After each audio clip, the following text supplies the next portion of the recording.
Ini dia, trigger. Srakatat.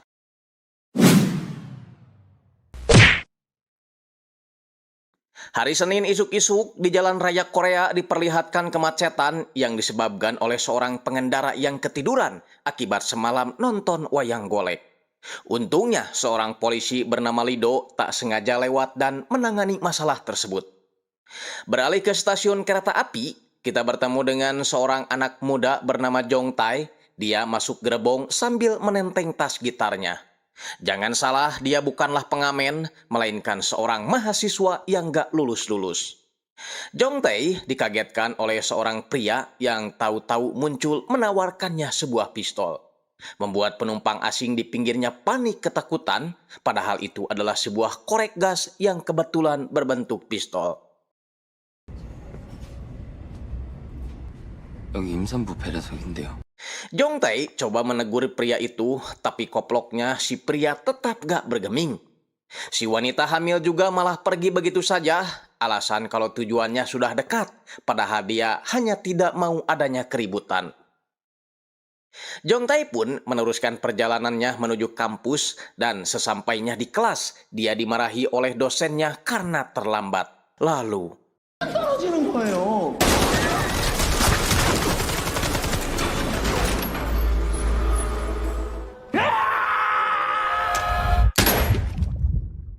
untungnya kejadian tadi hanya terjadi dalam hayalannya saja. Dia pun menemui seorang psikolog, memberitahu keluhannya tentang keinginan hati yang selalu berbenturan dengan pikirannya. Jong Tae juga mengaku berhenti mengkonsumsi obat pemberian si psikolog sebab obat itu hanya membuatnya ngantuk dan sulit untuk belajar. Jong Tae bertekad tak ingin gagal lagi setelah 10 tahun skripsinya ditolak si dosen. Menurut psikolog, manusia itu memang memiliki pelatuknya masing-masing dan untuk menangani perasaan yang tak terkontrol, kehendak dalam hati Jong Tae harus bisa mengalahkan kehendak pikirannya dan itu bisa dikendalikan oleh obat Kombantrin yang dia berikan. Di lain sisi, banyak warga yang turun ke jalan, protes karena wakil rakyat yang harusnya memperjuangkan rakyat malah sibuk membuat aturan sendiri untuk memperkaya diri sendiri. Sama dengan yang terjadi di negara Aing Konoha, kejadian itu disambut sumringah oleh Huang karena sebagai wartawan, berita-berita seperti inilah yang bisa membuat dapurnya terus ngebul. Di tempat lain, si pemilik kos menggedor-gedor pintu kosannya karena si penyewa udah nunggak 10 bulan. Namun setelah masuk ke dalam, dia malah mencium bau busuk karena si penyewa ditemukan sudah mati bunuh diri. Seorang detektif bernama So Hyun Joo tidak menemukan adanya tanda-tanda kekerasan dalam tubuh korban sehingga dia menyimpulkan kalau korban memang sengaja melakukan bunuh diri. Hanya saja, polisi menemukan banyak peluru di saku celana korban meski mereka tidak menemukan senjata jenis apapun di TKP. Untuk menyelidiki kasus ini, Sersan Hyun Joo meminta bantuan Lido yang memang menguasai bidang persenjataan. Tiba di TKP, Lido langsung mencurigai atap kosan yang terlihat janggal. Dan setelah dicek, 그 왜?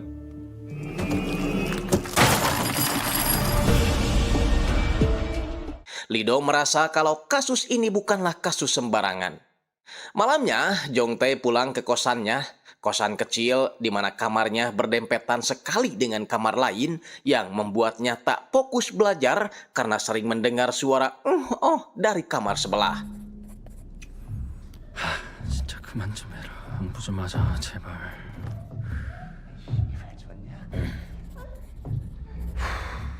Balik lagi ke Lido, kali ini dia sedang melakukan makan malam bersama Sersan Cho yang tidak lain adalah ayah angkatnya. Dalam kesempatan itu, selain ngobrolin kasus yang sedang dihadapi Lido sekarang, Pak Cho juga membahas tentang Lido yang tak mau mengikuti tes promosi menjadi sersan. Padahal, dia ingin melihat Lido naik pangkat, mengingat kemampuan Lido berada di atas rata-rata. Lido hanya menjawab kalau dirinya masih menyukai pekerjaannya yang sekarang. Beres ngomongin soal kerjaan, kini Pak Cho curhat soal anak perempuannya yang ingin hidup mandiri membeli rumah baru. Baru juga diomongin, anak Pak Cho bernama Seyong datang menjemput ayahnya. 사야 너 독립한다며? 그동안 출퇴근만 2시간이었거든? 들어가 올래 모시고. 짠소리. Di rumah, saat melihat foto-foto peluru yang dia temukan tadi siang, sontak mengingatkan Lido pada masa lalunya yang merupakan seorang militer. Dulu, ketika dia dan rekan-rekannya terkepung, hanya dirinya lah yang berhasil menyelamatkan diri, sedangkan teman-temannya tak ada yang selamat. Mungkin inilah alasan kenapa Lido keluar dari militer, karena Lido merasa bersalah kepada teman-teman seperjuangannya. Besoknya, Pak Cho menyambut polisi baru bernama Jungwo, dan Jungwo akan bekerja di bawah bimbingan Lido sebagai polisi berpengalaman. 아, 저기 있네, 저 뒤에. 아니 혹시 행정병 출신 문서 업무라는 게 영 새끼들 그냥 보이는 대로 싹 잡아들이고 경찰 업무라는 게 문서 정리할 일도 많아. Saat bertugas, Jungwo melihat seorang ibu bernama Oh Kyung Sok sedang berdemo sendirian di depan perusahaan. Jungwo lalu menghampirinya terkait adanya laporan dari perusahaan. Tentu saja Kyung Sok protes karena baru kali ini dia mendapat larangan berdemo.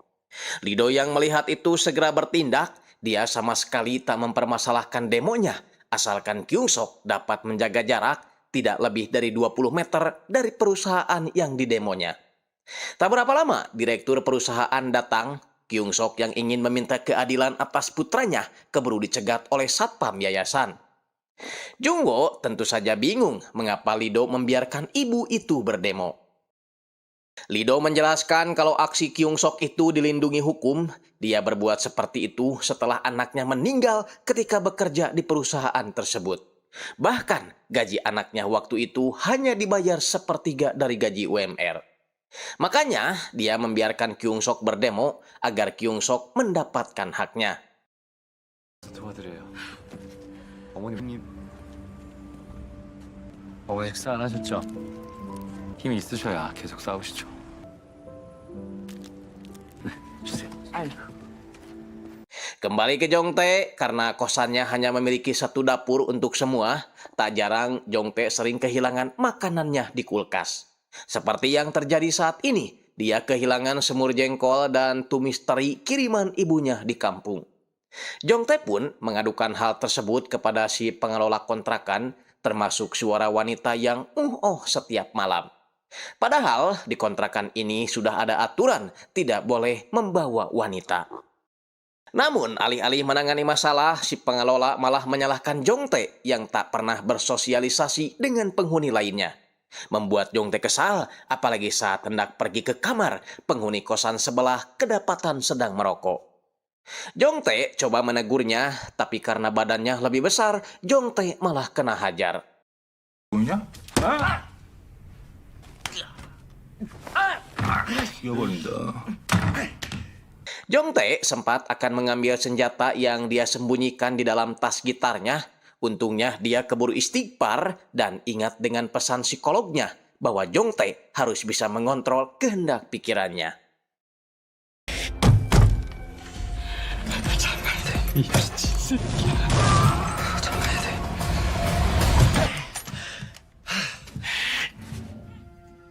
Di sisi lain, seorang wanita bernama Jiong dari perusahaan Alim Rugi mengunjungi sebuah rumah milik Ibu Park yang katanya dispenser rumahnya ingin memasang pemurni air. Tapi sayangnya, Ibu Park sedang pergi ke Indomaret dan Jiong hanya bisa bertemu dengan anak Ibu Park yang kelihatannya sangar, namanya Wonsong. 실례하겠습니다. Wonsong terus melihat Jiong dengan tatapan sagne, layaknya domba jantan yang melihat domba bikang. Jadinya, Jiong yang tak nyaman, apalagi saat alatnya terjatuh, Jiong tak sengaja melihat gelang elektronik menempel di kaki Wonsong. Tanda kalau Wonsong ini adalah narapidana yang sedang menjalani masa percobaan.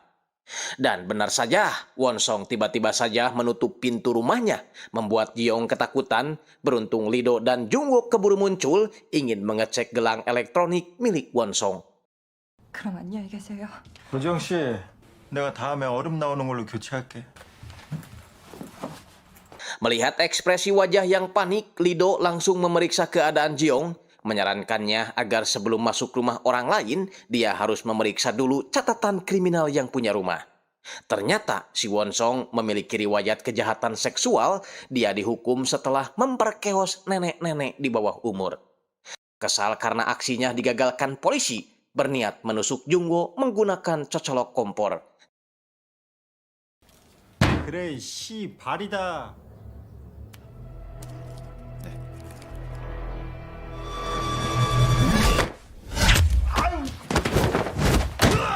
Tak terima diperlakukan seperti itu, Wonsong mengancam akan melakukan sesuatu jika polisi terus mengekangnya seperti ini. 나 가만 안 있어. Di dalam mobil, Jungwo sempat minta maaf karena dia hampir saja kecolongan. Lido hanya memberi nasihat, jika mereka berhadapan dengan pelapor atau korban, maka mereka harus hati-hati, tapi jika menghadapi pelaku, mereka harus dengan hukum yang berlaku.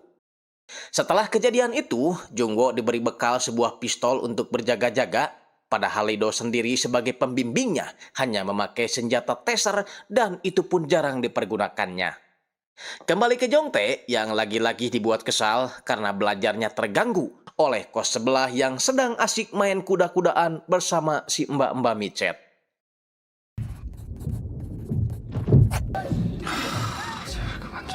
Jongtae coba menegur mereka, tapi acara kuda-kudaannya sepertinya sudah mendekati acara puncak. Kali ini kesabaran Jongtae benar-benar habis. Dia mengambil senapan lalu...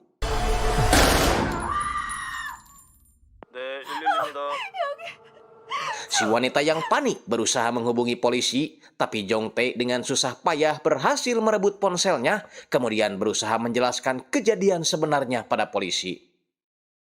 Tak tahu lagi apa yang harus dilakukan, sementara polisi sedang melaju ke tempatnya, Jongtae sekalian aja menembak si mbak-mbak micet saat itu juga, sehingga pasangan mesum itu pun tewas dalam keadaan belum mandi junub. Penembakan itu tak sengaja terlihat oleh pria yang sempat menghajar Jongtae tadi siang. Jadinya si Jongtae terpancing ingin membunuhnya juga. Tak hanya itu, si pengelola kontrakan pun ikut menjadi sasaran Jongtae. Siapa suruh tak pernah menanggapi setiap keluhannya.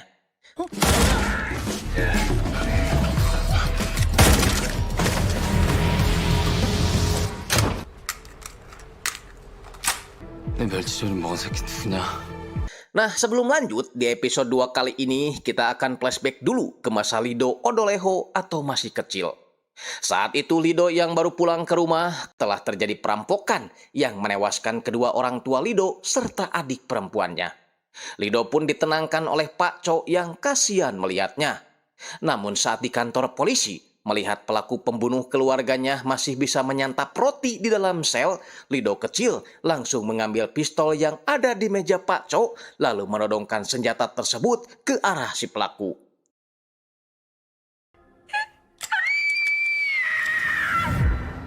Sejak saat itu, Lido diasuh oleh Pak Cho dan dianggap sebagai anak sendiri. Sekarang, Lido akan pergi ke TKP untuk menghentikan Jongtae yang semakin brutal. Sebenarnya, di TKP sudah ada beberapa polisi yang coba mengamankan Jongtae, tapi semuanya mundur karena Jongtae memiliki banyak amunisi.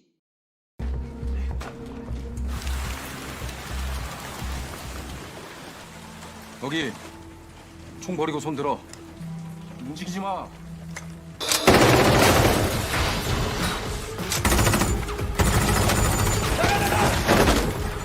Lido yang baru datang meminta polisi yang ada untuk menyelamatkan penghuni kontrakan yang masih hidup, sementara Lido sendiri akan mengulur waktu agar pelurunya habis dan memancing si Jongtae untuk mendekatinya.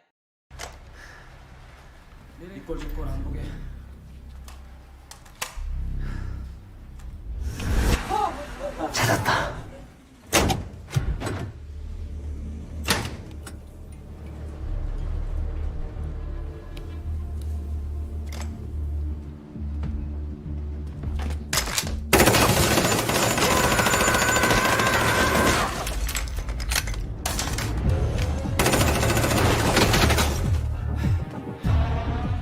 Sialnya, para polisi yang akan menyelamatkan penghuni kontrakan malah ketahuan oleh si Jongtae.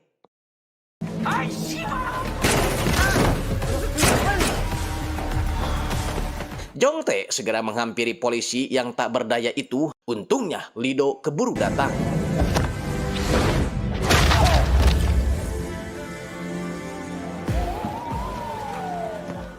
Insiden itu membuat kepala polisi bernama Won Chol turun tangan dan Lido menemukan sebuah peti berisi senjata api yang belum dirakit di bawah tempat tidur Jongtae.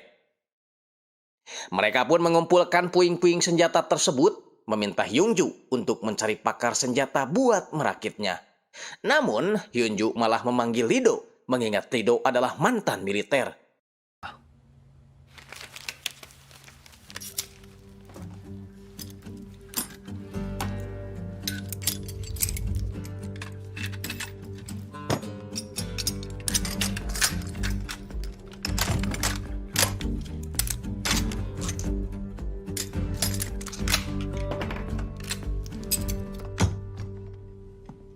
Selain merakit, Lido juga menjelaskan keempat senjata tersebut yang sering digunakan negara asing dalam berkonflik. Hanya saja mereka bingung kenapa senjata-senjata ini malah beredar di Korea. Dan yang paling mengejutkan adalah rupanya peluru-peluru yang disita dari kosan kemarin semuanya kompatibel dengan keempat senjata tersebut. Lido yakin kalau semua ini saling berhubungan. Won Chol meminta anak buahnya untuk merahasiakan dulu kasus ini, jangan sampai bocor kepada wartawan. Di tempat lain, komplotan preman yang diketuai Jongman sedang menunggu perintah dari seorang pimpinan gangster Gloria bernama Soko. Tak lama anak buah si Soko menyeret seorang pria bernama Kim yang udah babak belur setelah dihajar anak buahnya. Kim protes karena Soko telah mengkhianatinya sebagai rekan bisnis. Bahkan sekarang, Kim dipaksa untuk menekan sebuah perjanjian bahwa bisnis klub yang dipegang Kim akan diserahkan semuanya kepada Soko.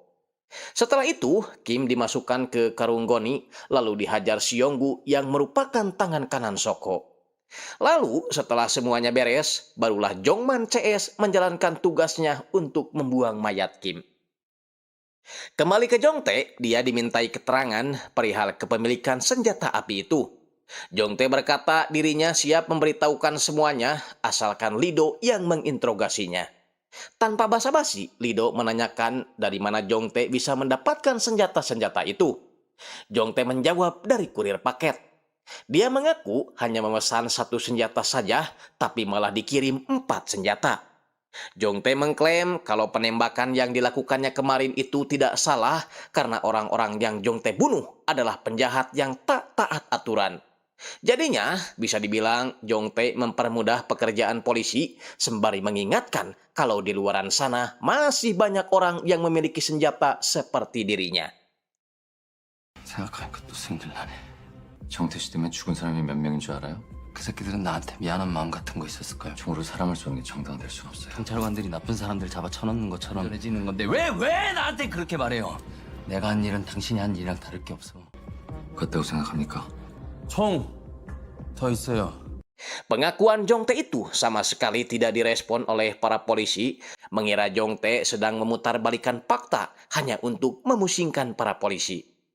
Beda halnya dengan Lido, dia ingin para polisi mengusut apa yang dikatakan Jongtae barusan, takutnya terjadi insiden yang lebih besar dari kemarin. Sesaat setelah Jongtae dibawa ke mobil polisi, wartawan Wang datang menanyakan kasus penembakan kemarin kepada Kapten Ju. Namun, sesuai instruksi kepala polisi, Kapten Ju tidak mau memberi penjelasan apapun, apalagi kepada si Wang yang dikenal sebagai wartawan kontroversial, selalu melebih-lebihkan berita hingga merugikan pihak tertentu.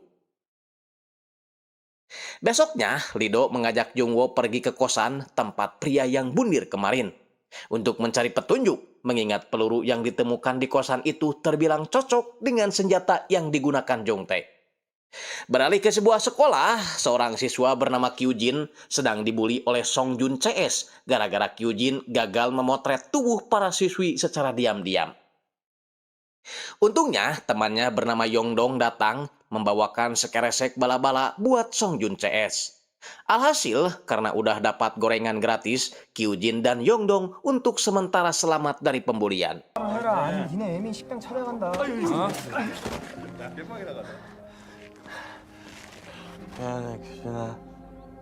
Sementara Wonsong, si tahanan rumah itu harus menjadi bahan perbincangan ibu-ibu di pasar, bahkan saat belanja Kinder Joy di Indomaret, dia dijauhi dan digibahi orang-orang sehingga membuatnya kesal, apalagi saat pulang, di depan rumahnya banyak sekali bungkusan kardus paket yang menghalangi jalannya.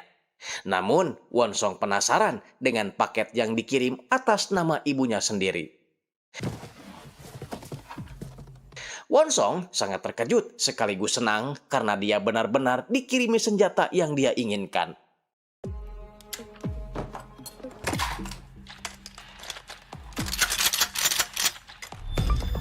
Malamnya, Jongman CS berniat mengubur mayat Kim, tapi rupanya Kim masih hidup. Dia memohon agar Jongman membiarkannya hidup. Dia tahu alasan Jongman melakukan ini hanya karena dijanjikan sebuah bisnis oleh Soko.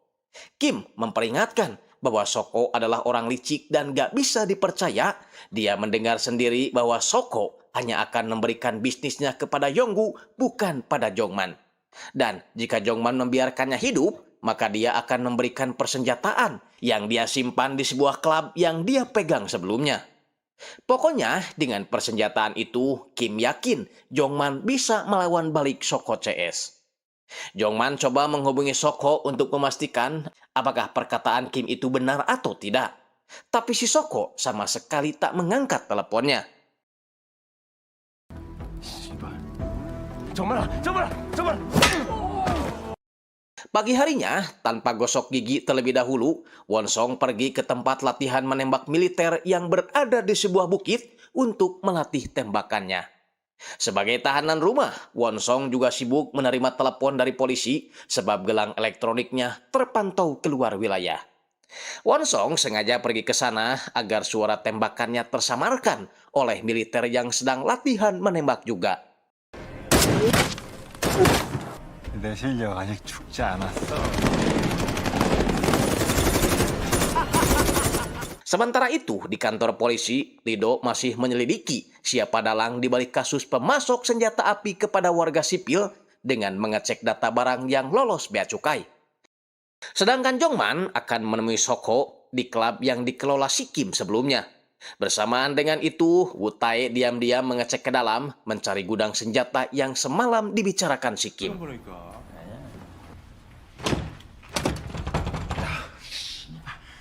Nah, niat Jongman menemui Soko adalah untuk menagih janji Soko yang katanya akan memberikan bisnis yang dipegang Kim sebelumnya jika Jongman bersedia melenyapkan si Kim. Namun sesuai dugaan, Soko mengingkari janjinya. Dia lebih memilih memberikan bisnis tersebut kepada Yonggu sebagai tangan kanannya. 이거 뭐야? 이제 영군의 식구들이 맞는다. 나 찾아봤어. 아니 창고가 있긴 한데 롯데 따라오고. Beralih ke gedung sekolah, Kyujin terlihat naik ke atap, berniat mengakhiri hidupnya karena sudah tak tahan dengan bulian yang diterimanya setiap hari. Namun di saat bersamaan, Kyujin mendapat pesan dari Song Jun yang meminta KTP ibunya sekarang juga. Alhasil, bundirnya pun gak jadi karena dia teringat dengan sang ibu. Kyujin pun menemui sang ibu yang bekerja sebagai pedagang warteg, tapi bukan untuk meminta KTP, melainkan uang 50.000 won. Saat mau mengambil uang, Kyujin sempat melihat KTP ibunya. Dia tahu kalau Song Jun akan menggunakan KTP itu untuk pinjol dan bank emok, makanya daripada memberikan KTP, mendingan dia memberi Song Jun uang.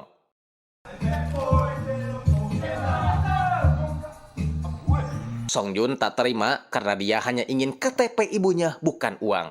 Alhasil, Kyujin dihajar habis-habisan saat itu juga. 너네 신분증 가지고 사채 쓰려는 거잖아. 이내 애미가 힘들게 일을 하든 말든 여기까지 신분증 가능 불가능 가능하냐고 불가능하냐 Kembali ke Jongman dan Wu Tae, mereka kini berada di parkiran tempat mobil Kim diparkir, membuka garasi belakangnya, dan ternyata perkataan Kim benar, di sana ada sebuah pistol lengkap dengan amunisinya. Jong Tae yang sudah muak berjanji akan menggunakan senjata itu untuk menghabisi Soko sebab dia sudah tidak mau lagi di PHP-in, direndahin, serta dihianatin oleh siapapun terutama Soko. Dan sebagai bawahan, Wu Tae hanya bisa mendukung keinginan bosnya. Malamnya, Lido teringat dengan perkataan Jong Tae yang mengatakan kalau dia mendapatkan senjata itu dari kiriman paket. Lido pun pergi ke TKP mencari dus paket bekas bungkus senjata, siapa tahu masih ada. Di mana nama dan tanggal penerimanya cocok dengan yang dia maksud. Masalahnya, di dus tersebut terdapat sebuah logo yang sama dengan logo kardus paket yang Lido sempat lihat di depan rumah si Wonsong. Artinya, si Wonsong juga mendapat paket yang sama berupa senjata. Lido pun segera menghubungi Hyunju memberitahu informasi yang dia temukan. Secara kebetulan Hyunju sedang mengejar Wonsong yang berusaha kabur. Kalau dilihat dari sinyal gelang kakinya, si Wonsong kini berada di dalam taksi yang sedang berjalan. Hyunju berhasil menghentikan taksi itu, tapi dia hanya menemukan gelang elektronik dan ponselnya saja. Wonsong berhasil mengelabui para polisi karena sekarang dia sudah sampai di suatu tempat. Lido mencari Wonsong ke tempat tinggalnya, dia masuk ke dalam dengan kondisi rumah sudah gelap. Lido sedikit waspada sebab dia merasa seperti ada orang lain di sana.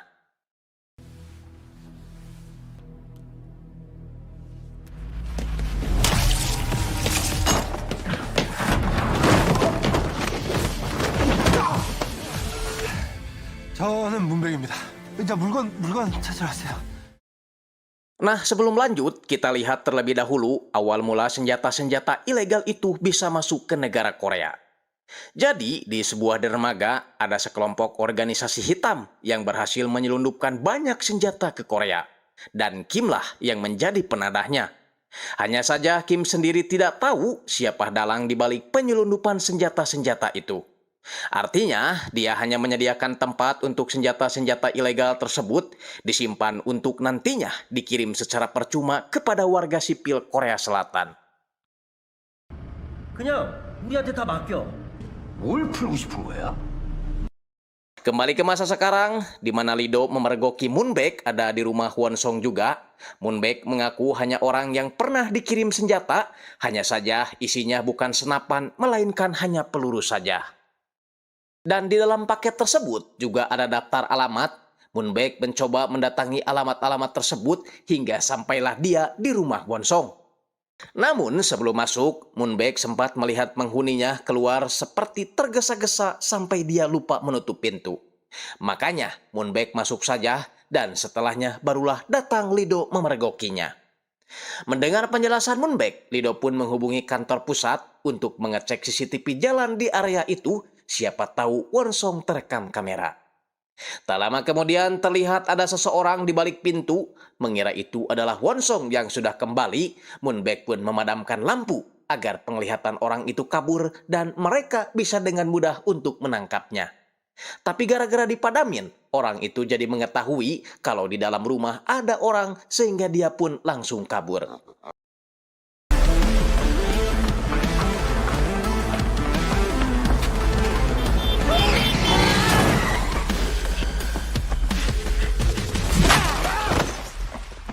Rupanya orang itu adalah Woo Tae. Tak lama Lido mendapat informasi dari kantor, katanya kira-kira 25 menit yang lalu Wonsong tertangkap kamera berada di depan restoran. Masalahnya, Lido tak membawa kendaraan untuk mengejarnya sehingga Moonbaek menawarkan mobilnya untuk digunakan. Mereka pun segera pergi setelah mengikat Woo Tae di tiang listrik, nantinya biar Jungwoo yang membawanya. 집에 침입한 사람 잡아놨으니까 바로 출동하세요. Mereka melaju mengikuti arahan dari pusat CCTV.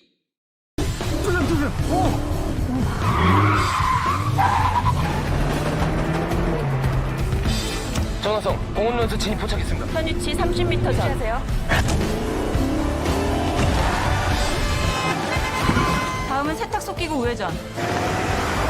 16분 전 전원상 사각지대로 호중 사거리 들어갔습니다. 인접한 도로부터 서칭하시면 금방 찰수 호중 사거리에서 굴다리로 이동했습니다. 인상착의 확인 좀 부탁드립니다. 네, 옷은 야상에 주황색 후드로 그 낚시 가방 같은 것도 메고 나가. 17분 전에 전화성 구다리 진출 후 우회전. 우리 지금 한 팀. Wonsong sendiri saat ini mampir ke toilet terlebih dahulu untuk mengisi amunisi senapan. Lalu kemudian meneruskan perjalanannya masuk ke pasar Tonggeng. Mereka masih tak tahu kemana sebenarnya tujuan Wonsong membawa senapan itu. 92 10분 전 좌회전. 성로 87 8분 전 우회전. 저 금상로 그리고 금성로 방향 진입 후 500m 직진입니다. 보이시는 길끝 삼거리에서 좌회전으로 올라가세요. 200m 전방에 내리막길이 나올 겁니다. 전원성은 그 아래 번화가로 내려갔어요. Yang membuat Lido bingung adalah dia malah pergi ke tempat keramaian. Jadinya meskipun Lido dan Moonbaek dapat mengejarnya, mereka tetap tak bisa menemukan orangnya karena si Wonsong pastinya berbaur dengan kerumunan orang-orang.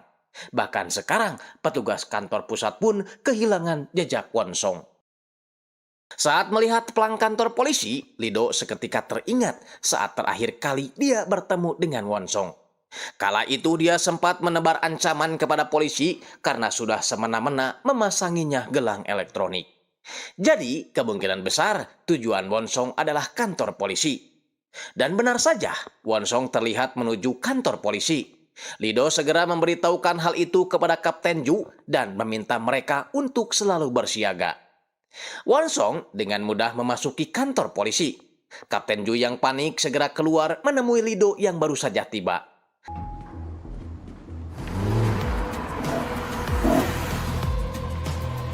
Kapten Ju menjelaskan sepertinya tujuan Wonsong ke kantor polisi adalah untuk membalas dendam kepada dirinya karena Kapten Ju lah yang dulu menangkap Wonsong.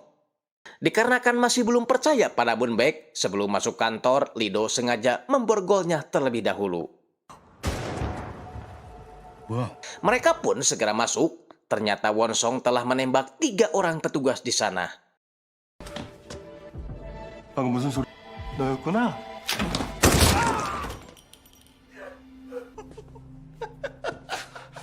제발 살려주세요. Saat keluar, Wonsong berpapasan dengan Kapten Ju dan Lido. 불부터 끄세요. 괜찮으세요, 반장님?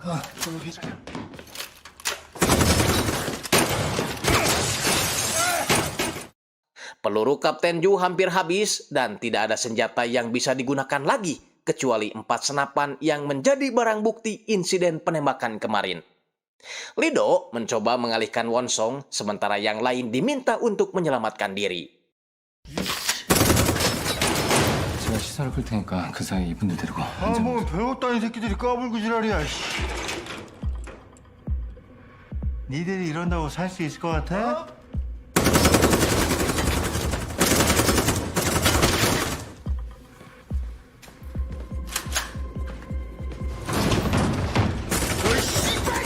Saat Wonsong mengejar Lido, Kapten Ju dan yang lain mencoba kabur, tapi sialnya salah satu polisi menginjak serpihan kaca. Mereka pun mencoba lari, sayangnya Kapten Ju harus tertembak di bagian dada.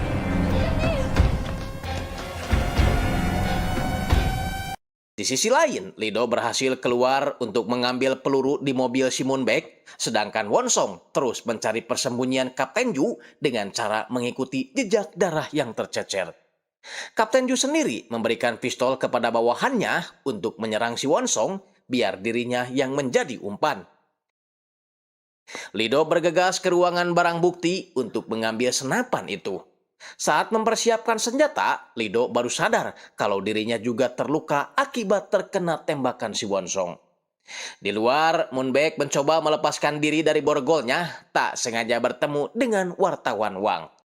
Kapten Ju berusaha menghubungi Hyun Ju, memintanya agar jangan dulu masuk kantor karena situasinya sedang tidak kondusif. Sementara Lido masih menyiapkan senjatanya.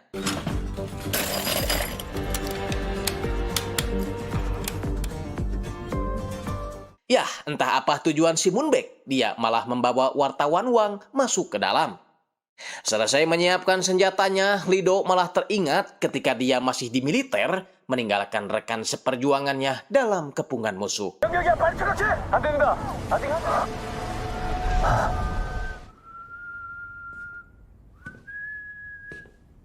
아니 적당히 센 척을 해야지.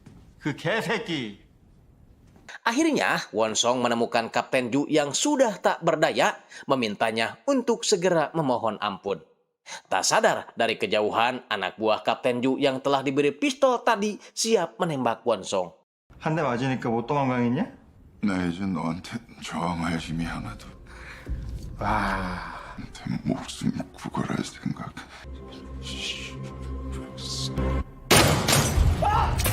Dengan begitu, Wonsong mengalihkan targetnya pada anak buah Kapten Ju. Lido yang berhasil menyingkirkan rasa traumanya segera berlari ke ruangan Wonsong lalu menembak kakinya.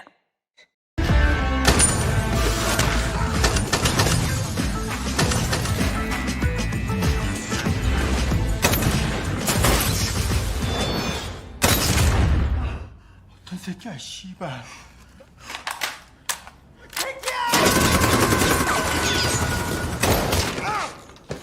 Wonsong kini benar-benar terpojok dan Lido memintanya untuk menyerah. Wonsong terlihat sudah menjatuhkan senjatanya, namun saat Lido mau mendekat, diam-diam si Wonsong ngesot mendekati Kapten Ju yang sudah tak berdaya, berniat menembaknya dengan pistol lain. Sehingga mau tidak mau Lido harus menembaknya duluan tanpa Lido sadari kalau wartawan Wang sudah merekamnya sejak tadi.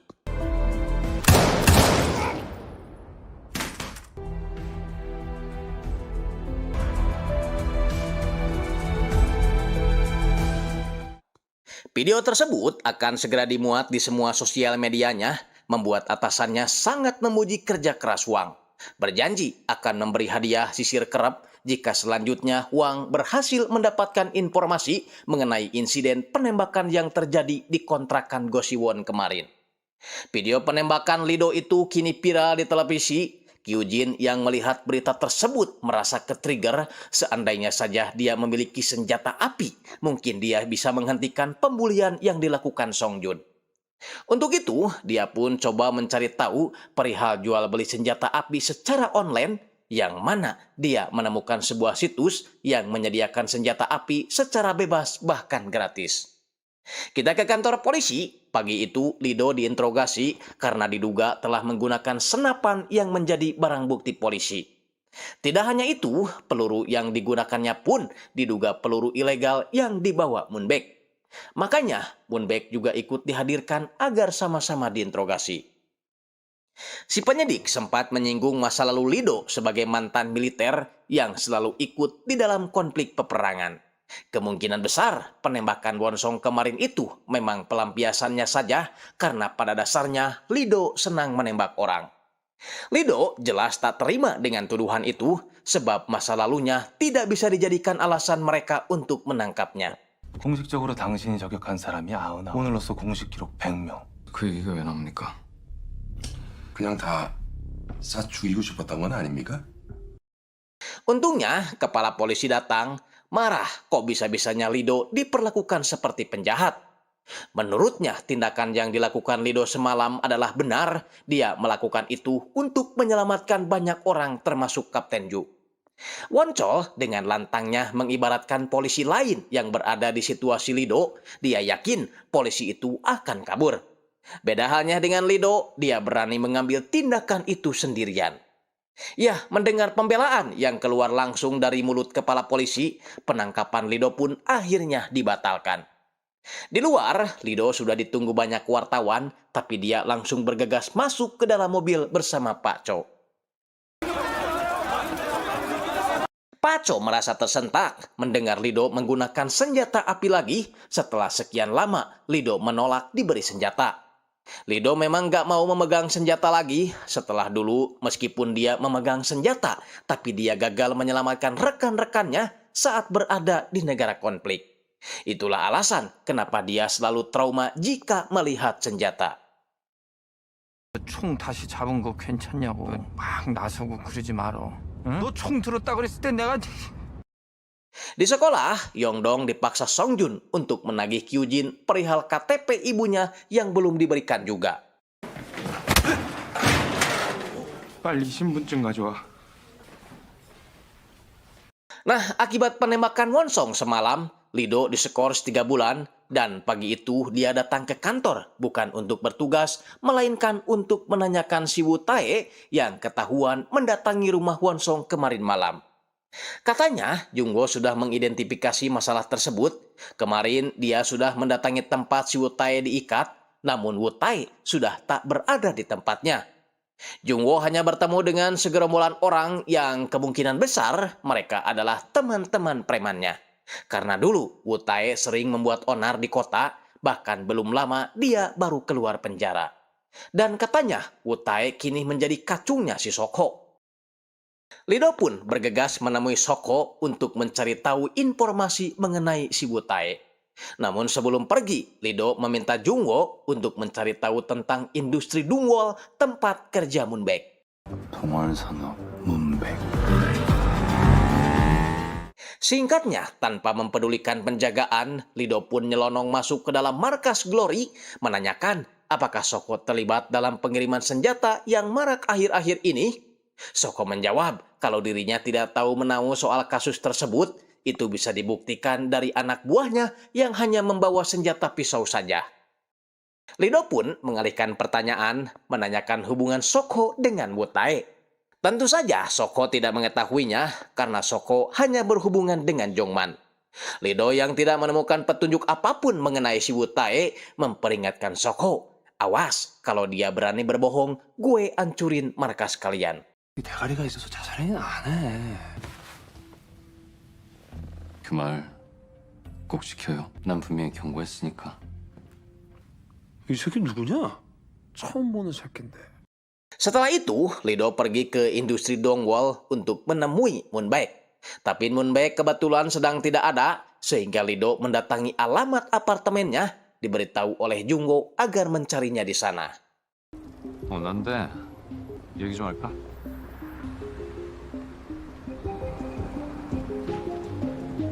Beralih ke Jongman, dia mengumpulkan anak buahnya termasuk Kim. Mereka membahas tentang banyaknya senjata yang diselundupkan oleh seseorang. Kim bilang hampir ada 10 truk senjata yang tersimpan di gudang yang dulu dia pegang. Jongman harus segera menemukannya sebelum keduluan si Soko, karena Soko sampai saat ini belum mengetahui kalau di gudangnya itu berisi senjata. 주소록은 일단 확실해질 때까지 좀 신중해야죠. 가 붙었다는 거는 그 주소록에 총이 있다는 게 확실한 거야. 뭘 이것저것 따지냐? 어? 야, 후딱 움직여. 이거 가서 싹 다 찾아와. 하나도 빠짐없이. 야, 빨리 움직여, 빨리, 시켜. Di tempat lain, seperti biasa, Kyung Sok berdemo di depan perusahaan, meskipun keadilan untuk mendiang anaknya tak diberikan juga. Sama halnya dengan Kyujin, setiap hari dia mendapat perundungan dari Song Jun, dan kali ini dia disiram pakai sayur asam sampai bajunya kebasahan. Begitupun Yongdong, setiap hari dia harus menyiapkan gorengan comro untuk Song Jun agar dia tidak jadi bahan bulian. Ya, keadilan seakan tak ada sama sekali bagi mereka yang tak mempunyai kekuatan untuk melawan. Kyujin merasa sudah muak dengan kehidupannya, tapi apalah daya, dia tidak bisa berbuat apa-apa. Sampai datanglah seorang kurir mengirim sesuatu, itu adalah sebuah senjata api. Kyujin sangat senang, mungkin inilah jawaban atas keresahannya selama ini. Di tempat berbeda, Lido akhirnya bisa bertemu dengan Moonbaek. Lido langsung bertanya apa pekerjaan Moonbaek di industri Dungwol. Moonbaek menjawab hanya sebagai pengembang peluru senjata. Dia mengaku kalau dirinya sebenarnya sedang mengidap kanker dan hidupnya diponis hanya bertahan 6 bulan lagi. Moonbaek sempat putus asa dan ingin mengakhiri hidupnya dengan satu tembakan. Masalahnya, di perusahaannya hanya memproduksi amunisinya saja, tidak dengan senjatanya. Sampai akhirnya dia menemukan sebuah situs web yang dapat mengiriminya sebuah senjata. Paket tersebut memang datang, tapi hanya pelurunya saja. Moonbaek mencoba membuka situs webnya kembali, tapi sayang situs itu tak bisa diakses lagi alias terblokir secara otomatis. Moonbaek tak tahu harus kemana lagi agar memperoleh senjata api, sampai di paket itu Moonbaek menemukan sebuah daftar alamat pemesan senjata lain, sehingga Moonbaek berencana mendatangi alamat itu satu persatu. Moonbaek pun menuliskan beberapa alamat yang tercantum di daftar yang dia temukan. Namun hal yang membuat Lido terkejut ternyata salah satu alamat yang Moonbaek tulis adalah alamat ibu Kyung Sok. Dia pun segera bergegas pergi.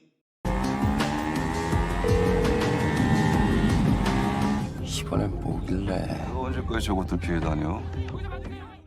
Kyung Sok sendiri kini sudah berada di parkiran mencegat si direktur perusahaan tempat mendiang anaknya bekerja. Awalnya Kyung Sok hanya ingin mendengar sebuah permintaan maaf dari sang direktur atas kematian anaknya. Namun direktur itu malah ingin menabrak Kyung Sok. Sehingga Kyung Sok langsung mengeluarkan sebuah pistol. Ya, sebelumnya saat hendak pulang demo, dia dibuat penasaran setelah di depan rumahnya terdapat sebuah dus paket. Lalu membukanya dan Kyung Sok sangat terkejut karena di dalam dus itu berisi senjata api. Senjata api itu sekarang dia gunakan untuk menggertak sang direktur. Kyung Sok hanya ingin mendengar perkataan maafnya. Namun si direktur malah mengaku tak tahu dan tak mengenal nama-nama pegawainya, termasuk pegawai yang telah meninggal di tempat kerja. Hal itu membuat Kyung Sok kesal, bisa-bisanya dia tak peduli kepada mendiang anaknya yang telah mengabdi untuk perusahaannya. Si direktur pun meminta maaf dan memohon agar dirinya tidak dihabisi, tapi terlambat karena Kyung Sok sudah siap menarik pelatuknya. Setelah itu, Kyung Sok pulang, dia mendapat telepon dari Lee-do menanyakan keadaannya. Kyung Sok berkata kalau dia akhirnya mendapatkan permintaan maaf dari si direktur untuk mendiang anaknya. Hanya saja cara yang Kyung Sok pakai melanggar hukum dan Kyung Sok siap menerima konsekuensinya. Makanya untuk yang terakhir kalinya Kyung Sok akan membuatkan makanan terlebih dahulu untuk mendiang putranya.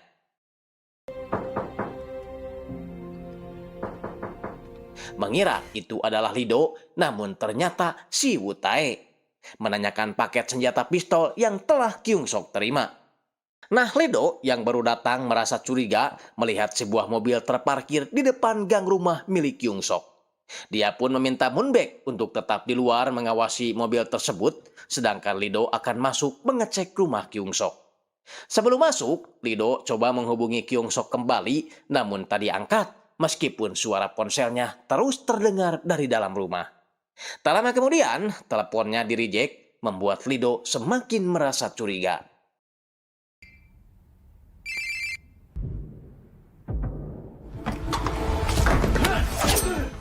Sementara di luar, Moonbaek mulai merasa bosan. Dia mencoba mendekati mobil yang terparkir itu, di mana di dalamnya berisi teman-teman Woo Tae yang lagi menunggu. Woo Tae sendiri akhirnya menampakkan dirinya di hadapan Lee-do. Dia berani karena sekarang dia lagi memegang senjata. Di luar, preman-preman itu menyuruh Moonbaek untuk segera pergi, tapi Moonbaek malah mempermainkan mereka. Jadinya, preman-preman itu kesal, ingin ngasih pelajaran kepada Moonbaek.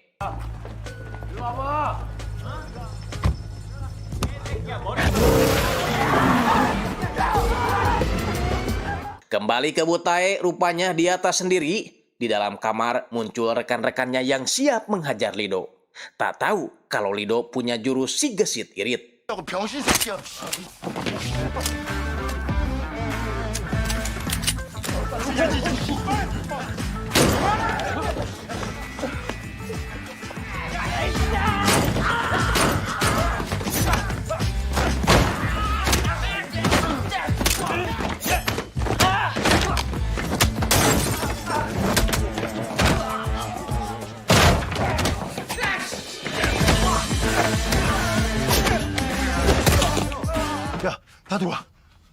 Lee-do sempat melihat ceceran darah yang mengarah ke dalam lemari dan ternyata itu darah Kyung Sok. Woo Tae telah menembak Kyung Sok di bagian perutnya. Hal itu membuat Lee-do semakin murka. Sementara di luar, rekan preman si Woo Tae berusaha masuk ke dalam, tapi keburu dihadang Moonbaek yang telah kembali.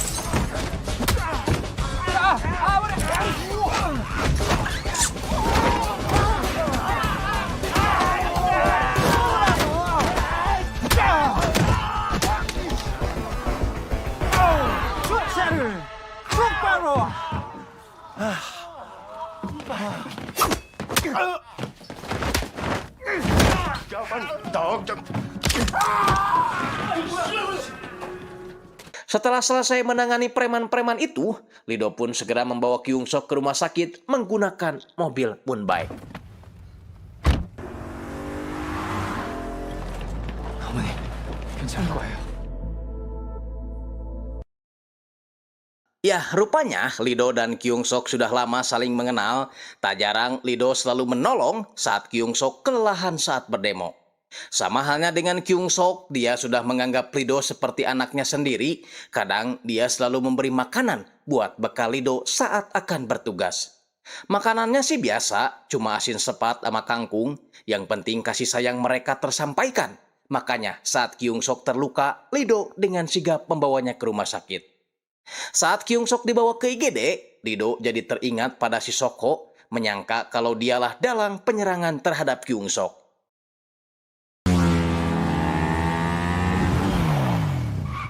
Lido yang murka mendatangi markas Glory, sayangnya Soko lagi mudik, tidak ada di tempat, jadi anak buahnya lah yang menjadi sasaran Lido.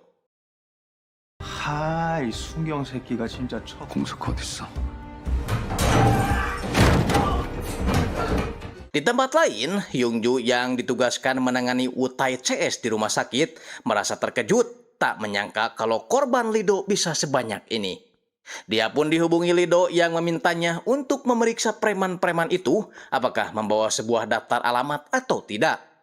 Saat diperiksa, daftar alamat itu berada di dalam saku Wutai, kemudian alamat itu Hyungju berikan kepada Lido yang sedang berada di rumah Kyung Sok. Di sana mereka menemukan sebuah dus JNT. Lido menjelaskan kalau salah satu alamat yang ada di daftar itu adalah rumah Kyung Sok, jadi kemungkinan besar daftar alamat lain adalah target si pengirim untuk memberi mereka sebuah senjata.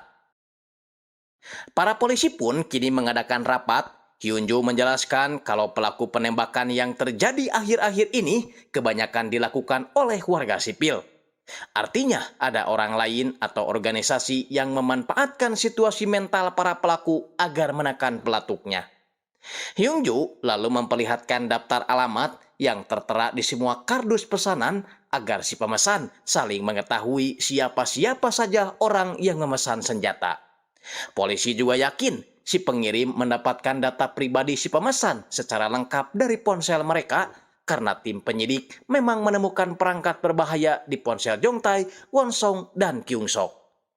Jadi, misi para polisi sekarang adalah mencari orang yang mengirim senjata-senjata itu dan sebagai langkah awal, kepala polisi memerintahkan anak buahnya untuk memeriksa setiap alamat penerima dan pastikan mereka menerima senjata tersebut lalu sita senjatanya sebagai barang bukti.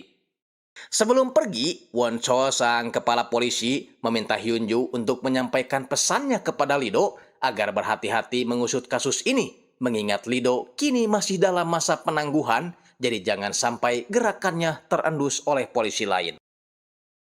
Lido sendiri malam itu terlihat kembali ke rumah sakit menemui Moonbaek yang masih menunggu hasil operasi Kyung Sok.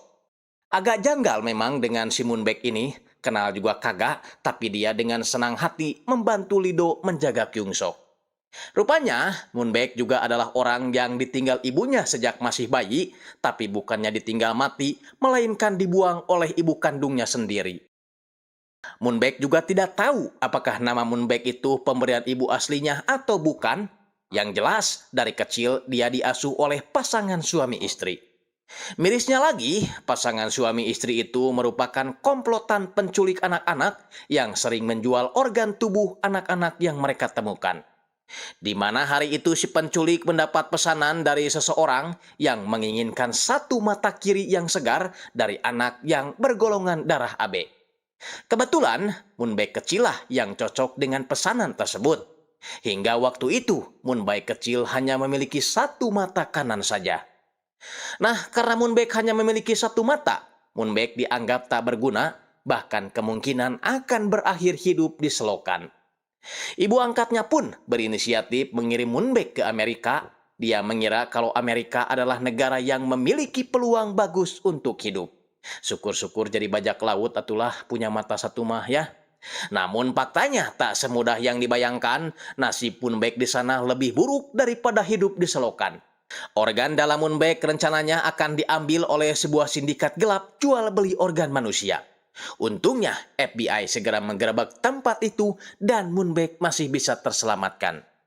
Mendengar cerita itu, Lido pun merasa iba, ternyata ada orang yang nasibnya lebih miris dibanding dirinya. Besoknya, di sekolah, Kyujin lagi-lagi didekati Songjun, menyuruhnya agar nanti sepulang sekolah datang ke tempat karaoke.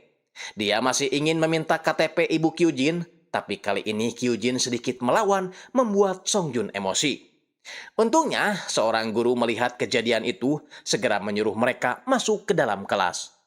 Karena masih kesal, Songjun terus menebar ancaman kepada Kyujin. Dia menyuruh Kyujin agar mengejek gurunya yang berada di depan, sambil mengancamnya dengan sebuah cutter. Tapi lagi-lagi, Kyujin melawannya.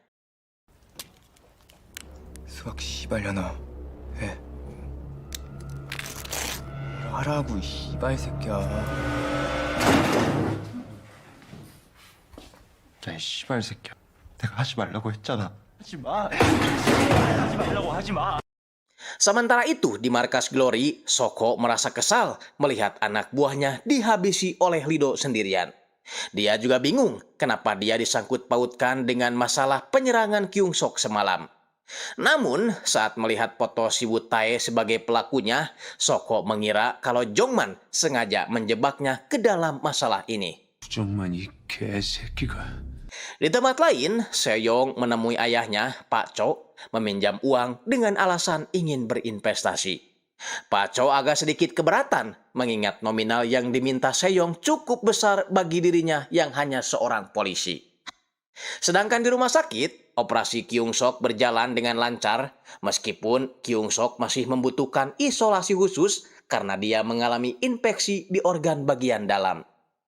Lanjut, kini giliran Lido yang curhat. Dia tak habis pikir gara-gara senjata kotanya bisa berubah seperti ini. Hal itu mengingatkan dirinya pada sebuah desa yang awalnya damai dan tentram, namun semuanya berubah semenjak kemunculan seorang pria yang memiliki mata biru sebelah. Dialah yang mengenalkan senjata kepada warga desa. Sehingga situasi desa tersebut jadi kacau karena warganya jadi gampang membunuh orang dengan senjata yang dimilikinya. Si pria bermata biru sebelah itu hanya tersenyum melihatnya karena keadaan tersebut sesuai dengan harapannya. Lido menyarankan Moonback agar berhenti mencari senapan, toh karena kanker hidupnya tak akan lama lagi, jadi mendingan Moonback memanfaatkan sisa hidupnya itu untuk kebaikan. 그러니까 너도 총 찾는 거 그만하고 너 자신을 위해서 좀 쓰지. Di luar, terlihat Jongman datang ke rumah sakit berniat akan membuat perhitungan karena Lido telah membuat belasan anak buahnya cacat seumur hidup termasuk Woo-tae. Secara kebetulan, Jongman berada satu lift dengan Lido dan Moonback. Di sana, Lido mendapat telepon dari Jungwo dan momen itu dimanfaatkan Jongman untuk segera menyerangnya. Untungnya, Moonback yang mengetahui niat Jongman langsung berdiri di antara mereka berdua, membuat Jongman kesulitan dan mengurungkan niatnya untuk sementara waktu.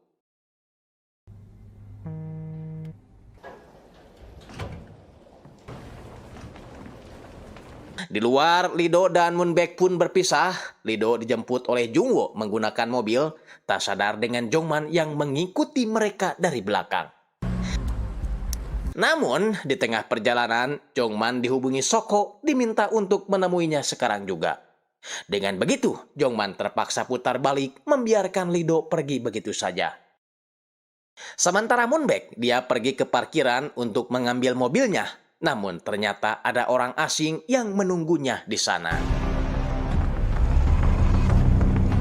Saat pulang, Moonback dapat kabar tentang banyaknya orang yang mengincar senjata-senjata miliknya, salah satunya adalah Jongman.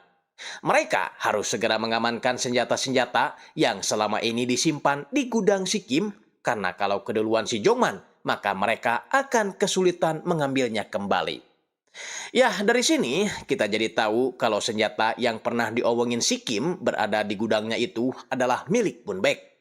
Artinya, Moonback lah yang mengirim senapan-senapan itu kepada warga sipil Korea. Of all the choices, it's you. 이제 아무 문제 없는 거지? 듣고 싶어서 안 달라는 애를 좀 찾아봐. Jadi dulu, komplotan asing yang hendak mengambil organ Moonback adalah komplotan yang sering berbisnis jual beli senjata juga. Komplotan itu berbisnis dengan organisasi gelap bernama IRU yang diketuai seorang pria bernama Jack. Malam itu, saat transaksi berlangsung, tanpa mereka ketahui, Moonback diam-diam menyelundup untuk balas dendam, menghabisi komplotan itu sendirian. Who the hell is it?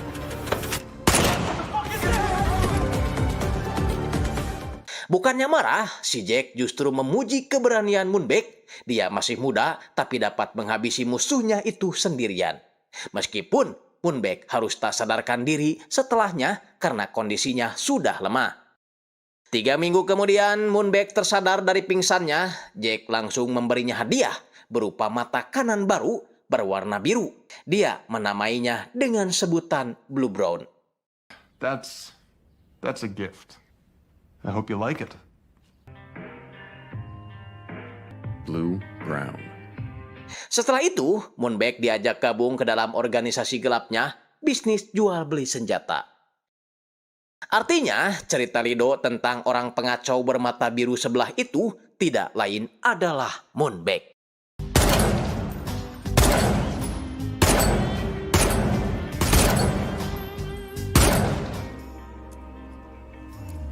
곧 새로운 세상이 올 테니까.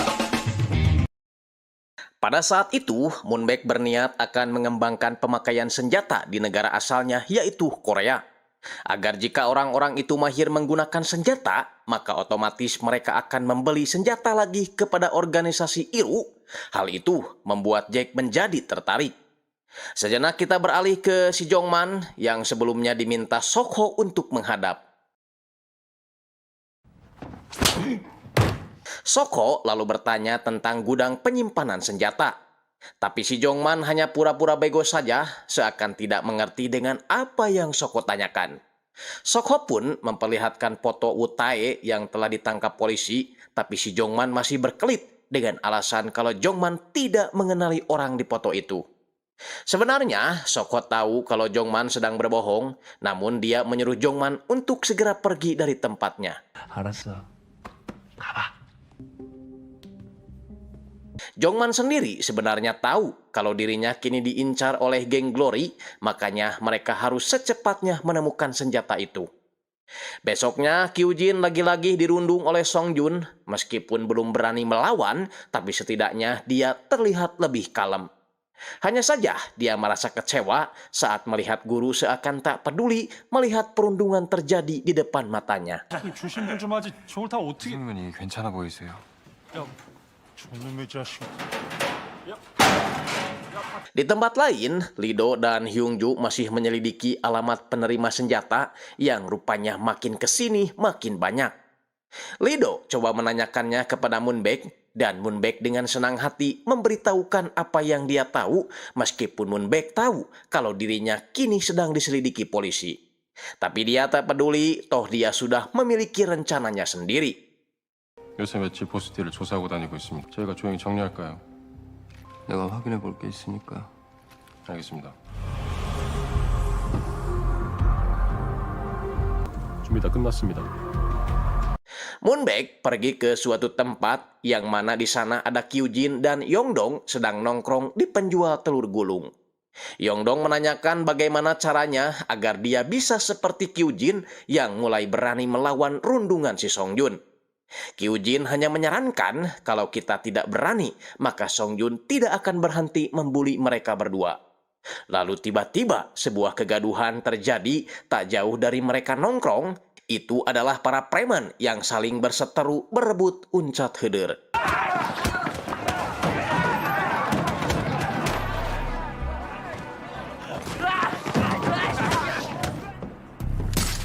Moonback muncul membawa senapan angin mainan. Meskipun itu bukan senapan asli, namun skill menembak Moonback membuat Kyujin merasa terkesima.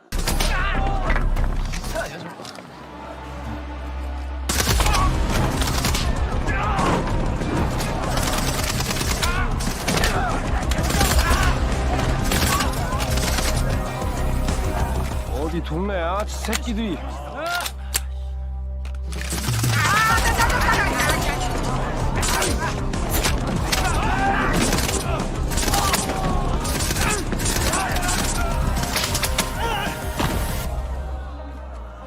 Alhasil, setelah Moonbaek melumpuhkan para preman itu, Kyujin pun mendekati Moonbaek, lalu meminta Moonbaek agar mau mengajarinya. Jelas dong, Moonbaek bersedia, karena itu memang rencana Moonbaek dari awal.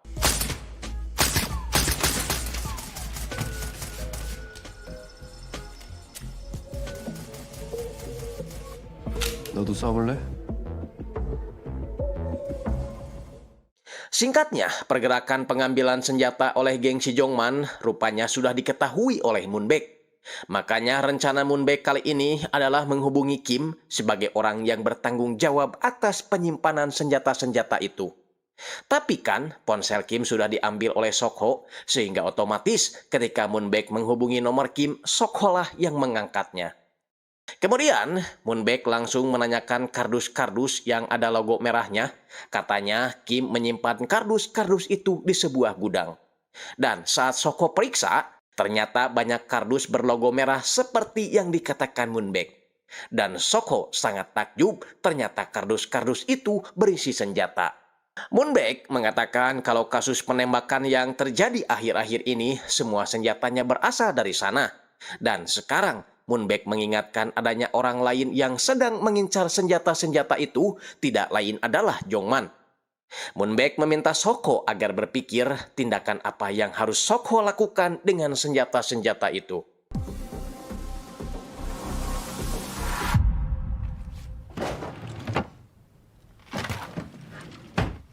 Nah, koploknya, para penjahat itu memanfaatkan para lansia untuk mengantarkan paket senjata itu kepada warga sipil agar tak dicurigai polisi. Tentu saja, para lansia itu tidak mengetahui kalau yang dibawa mereka merupakan senjata api. Mereka hanya tahu barang itu adalah spare part motor seperti panci dan kompor.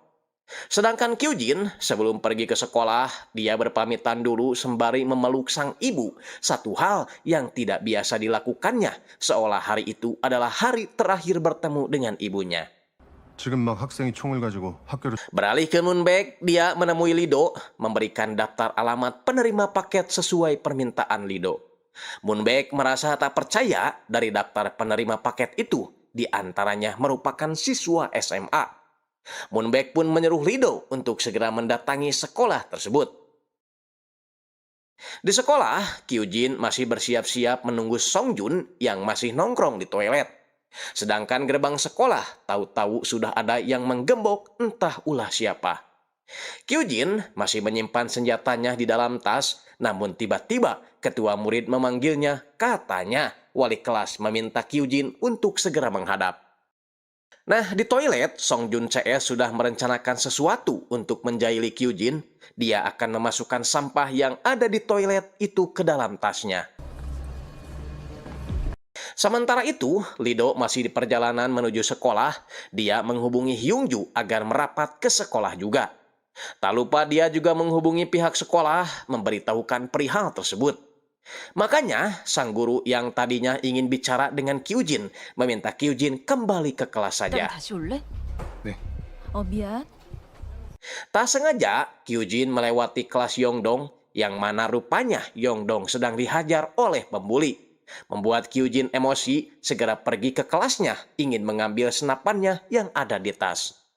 Masalahnya, senapan tersebut ternyata sudah tidak ada karena Songjun CS sudah mengambilnya. Mengira kalau senjata itu senjata mainan, Songjun menodongkan senjata itu kepada Kyujin, membuat Kyujin sendiri panik dan ketakutan. Lalu setelah itu, 쏘지 마. 쏘지 마. 쏘지 마. suara itu membuat Songjun bingung, padahal pelatuknya belum ditekan. Namun dia tak sengaja menembakkan senjata itu ke jendela, sehingga Songjun akhirnya tahu kalau itu adalah senjata asli. Sadar kalau Kyujin memang berniat membunuhnya. Sementara suara tembakan tadi rupanya berasal dari kelas Yongdong, yang ternyata diam-diam Yongdong juga memesan senjata di situs web itu. Dan kini dia telah menembak kaki siswa yang telah membulinya selama ini. Si pembuli memohon agar dia dibiarkan pergi, tapi percuma, Yongdong sudah habis kesabarannya. 사과하지 마. Tak hanya itu, Yongdong pun menembaki siswa lain yang berusaha kabur. Menurutnya, semua orang yang ada di sana sama saja. Mereka tidak ada yang peduli saat melihat Yongdong dirundung.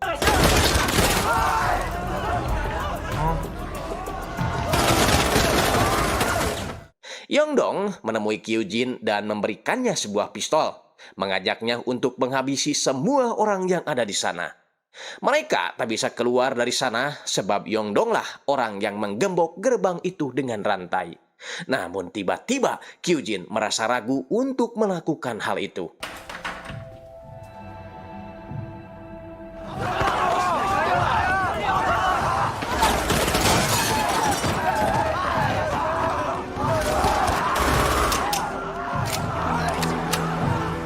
Lido yang muncul tak bisa berbuat apa-apa sebab semua akses jalan keluar rupanya telah digembok oleh Yongdong.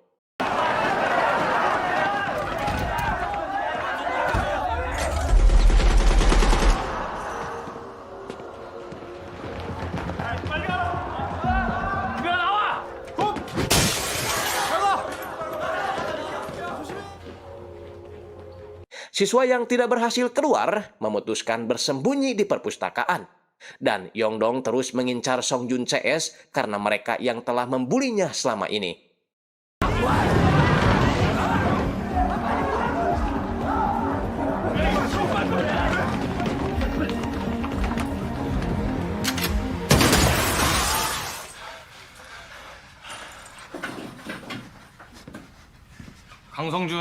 강성준, 오상태, 황유석!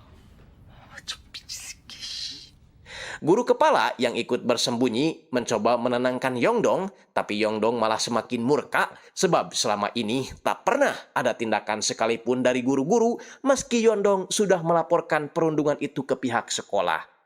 Pokoknya sekarang Songjun harus mati di tangannya bagaimanapun caranya. 선생님은 그런 뜻이 아니었어. 니들만 나가면 사람들 다 살리기 때잖아. 빨리 나가. 나와 빨리.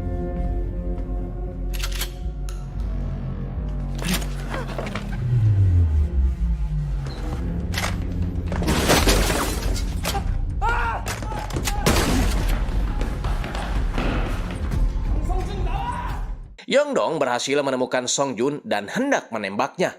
Untungnya Lido keburu datang menghentikannya.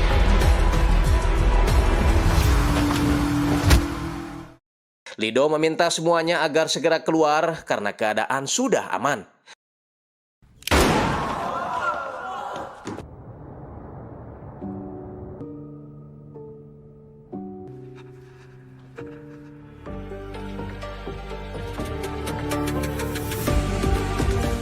Sebenarnya, Lido sudah menyangka kalau Moonbaek-lah dalang insiden itu.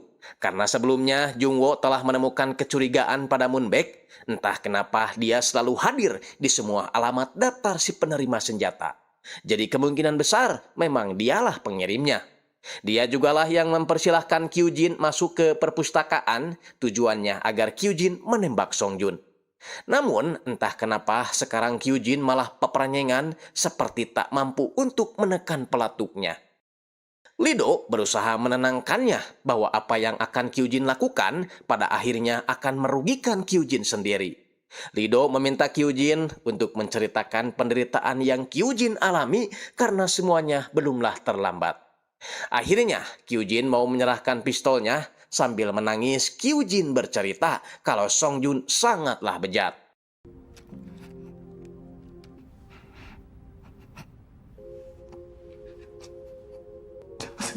진짜 나쁜 새끼. 잘했어, 규진아. 잘 잘했어. 잘했어. 잘 잡았어.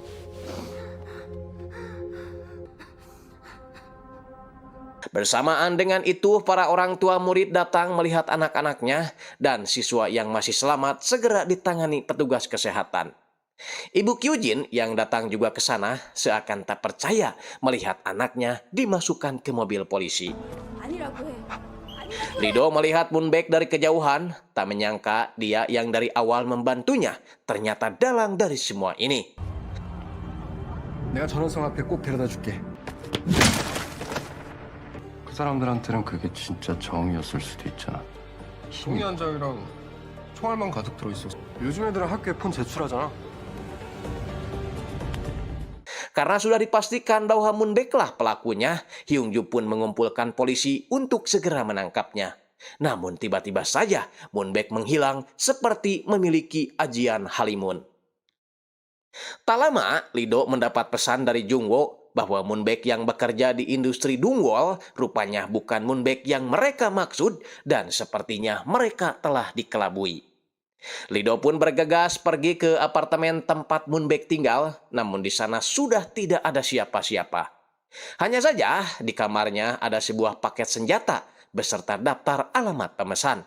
Dan di atas paket tersebut terdapat sebuah peluru. Lido tentu mengerti dengan kode itu bahwa ini adalah sebuah tantangan bagi dirinya.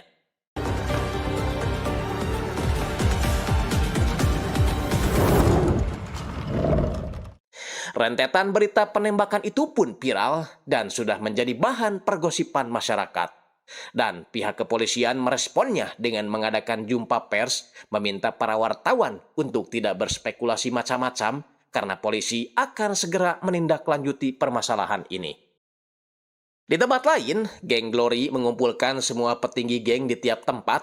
Mereka membahas pelarangan penggunaan semua senjata, terutama senjata api. Karena selain militer, itu termasuk ilegal dan dilarang untuk warga sipil.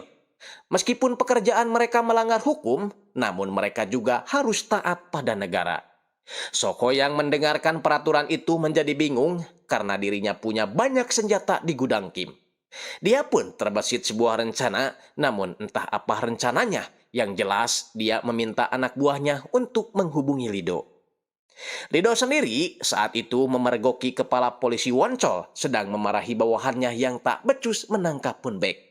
Pokoknya dalam waktu dekat Moonbaek harus segera ditangkap dan senjata yang telah dikirim ke daftar alamat harus segera disita bagaimanapun caranya. Jangan sampai insiden penembakan seperti kemarin terulang kembali. Sehingga untuk membantu menangani kasus tersebut, Wonchol mengaktifkan Lido untuk bertugas kembali memasukkannya ke dalam tim investigasi. Singkat cerita, mereka pun bertemu. Soko berpura-pura ingin menembak Lido, namun itu bukan waktu yang tepat. Lido yang sudah emosi dengan mudah membalikan keadaan. Alhasil, Soko pun kembali ke niat awalnya, yaitu ingin menyerahkan semua senjata yang dia temukan di gudang klub milik Kim. Otomatis, Lido menanyakan keberadaan Kim. Soko jujur kalau dirinya tidak tahu karena Jongman dan anak buahnya telah membereskannya, termasuk Woo Tae yang sempat Lido ringkus kemarin.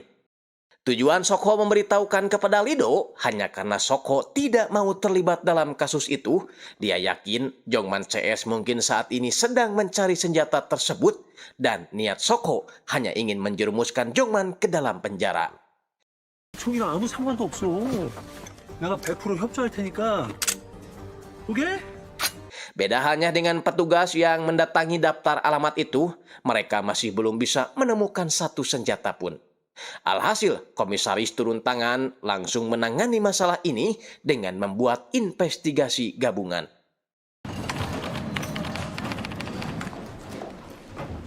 Di tempat lain, Moonbaek mendapatkan kabar kalau Soko sepertinya bekerja sama dengan tim investigasi. Tidak hanya itu, Jongman diketahui telah mendapatkan setengah senjata yang telah disebarkan.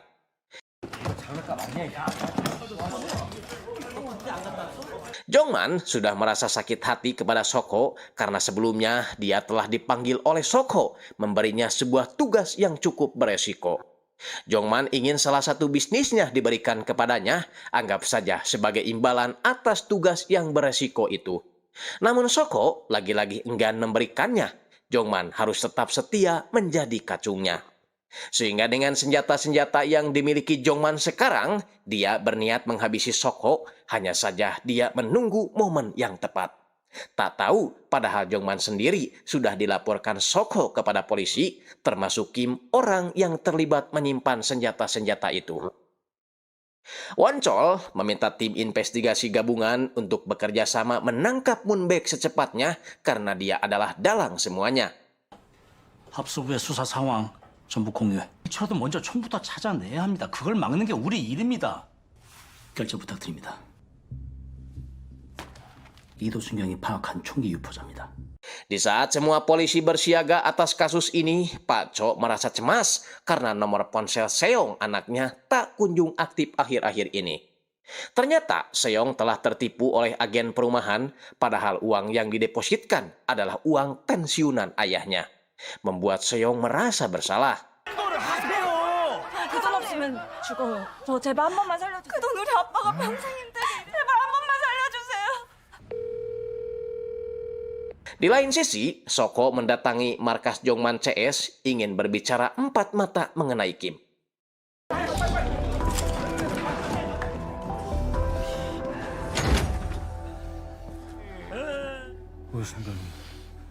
Soko memperlihatkan ponsel milik Kim yang dikunci memakai sidik jari si Kim. Yakin ponselnya itu banyak info penting yang bersangkut paut dengan klien bisnisnya. Makanya, Soko meminta Jongman untuk memotong jari Kim, mengingat Jongman lah yang mengubur jasad Kim. Jadi, pastinya dia tahu di mana tempat Kim dikubur dan besok bawa langsung ke klub sebelum jarinya membusuk. Setelah itu, Soko pun pergi, lalu menghubungi Lido, mengatakan kalau tugasnya telah selesai. Ya, alasan Soko menyuruh Jongman menemui Kim memang atas perintah Lido. Lido berniat mengikuti Jongman untuk mencari tahu keberadaan Kim saat ini. Sedangkan Kim yang sedang bersembunyi, dia pun keluar menanyakan kepada Jongman apa yang dibicarakan barusan dengan Soko. Jongman pun menjawab, 김 사장님 손가락 잘라 그래. Setelah itu, Jongman CS bergerak menuju suatu tempat dengan membawa peralatan menggali. Mereka berpura-pura mencari jasad Kim untuk meyakinkan geng Glory. Karena Soko rupanya mengutus beberapa anak buahnya untuk mengikuti Jongman CS, memastikan apakah Jongman CS benar-benar mencari jari Kim atau tidak. Soko sendiri terus memantau perkembangan tentang kebenaran si Jongman dari anak buahnya, meskipun dia bisa saja menghabisi Jongman CS saat itu juga. Namun itu terlalu beresiko, karena dia tahu polisi pasti memantau gerak-geriknya. Jadinya, Soko memutuskan harus bekerja sama dengan polisi biar para petugas saja yang mengurus Jongman. Masalahnya, Jongman bisa saja membocorkan bisnis gelapnya itu kepada polisi, makanya Soko mesti punya rencana lain agar bisnisnya tetap aman.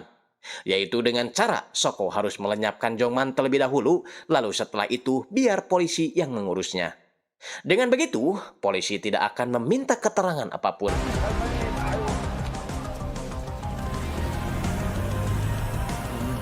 지금 다시 이동합니다.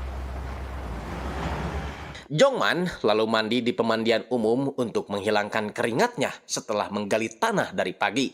Tak lama anak buah Soko muncul mengusir mereka dan meminta Jongman untuk segera menyerahkan jari Kim kepada bos mereka.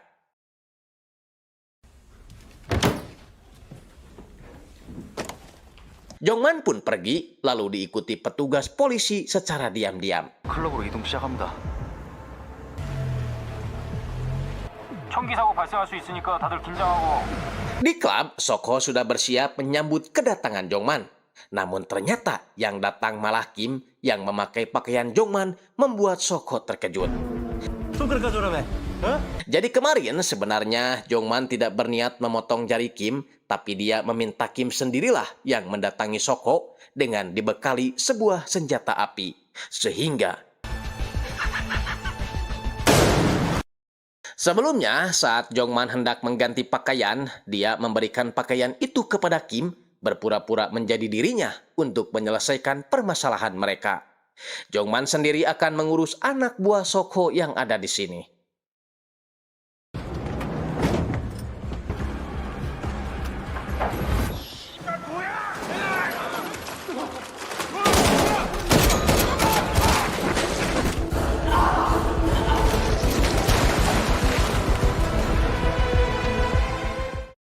Kembali ke Soko yang benar-benar kaget melihat Kim muncul, bahkan menodongkan sebuah senjata kepada dirinya.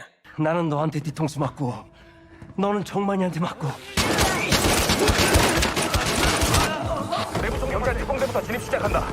Sebelum mati, Jongman sempat menghubungi Soko yang rupanya Jongman telah berada di ruang penyimpanan uang milik Soko berniat membawa kabur semuanya. Membuat Soko kesal beraninya Jongman mengkhianatinya. 정말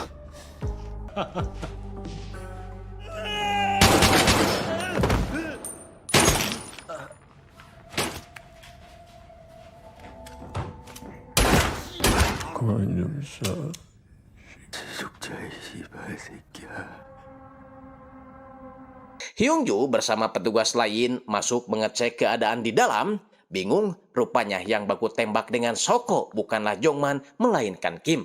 Segera memberitahukan hal itu kepada Lido yang sedang mengintai markas Jongman CS. 아마 그쪽으로 가지 않았을까?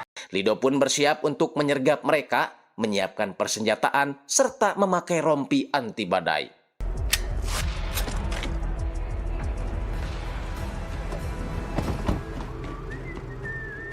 Di dalam markas, anak buah Jongman sangat senang saat melihat kedatangan Jongman membawa banyak uang. Sementara di luar, Lido diam-diam masuk ke dalam markas dengan sangat hati-hati.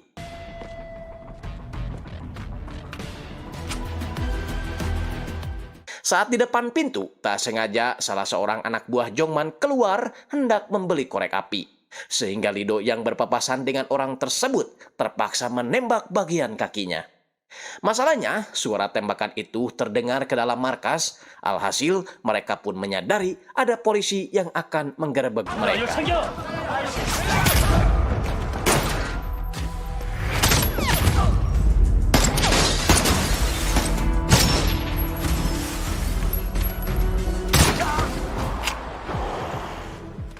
Untuk itu, Lido pergi ke tempat yang lebih tinggi, membidikan senapannya ke arah ban mobil yang sedang melaju.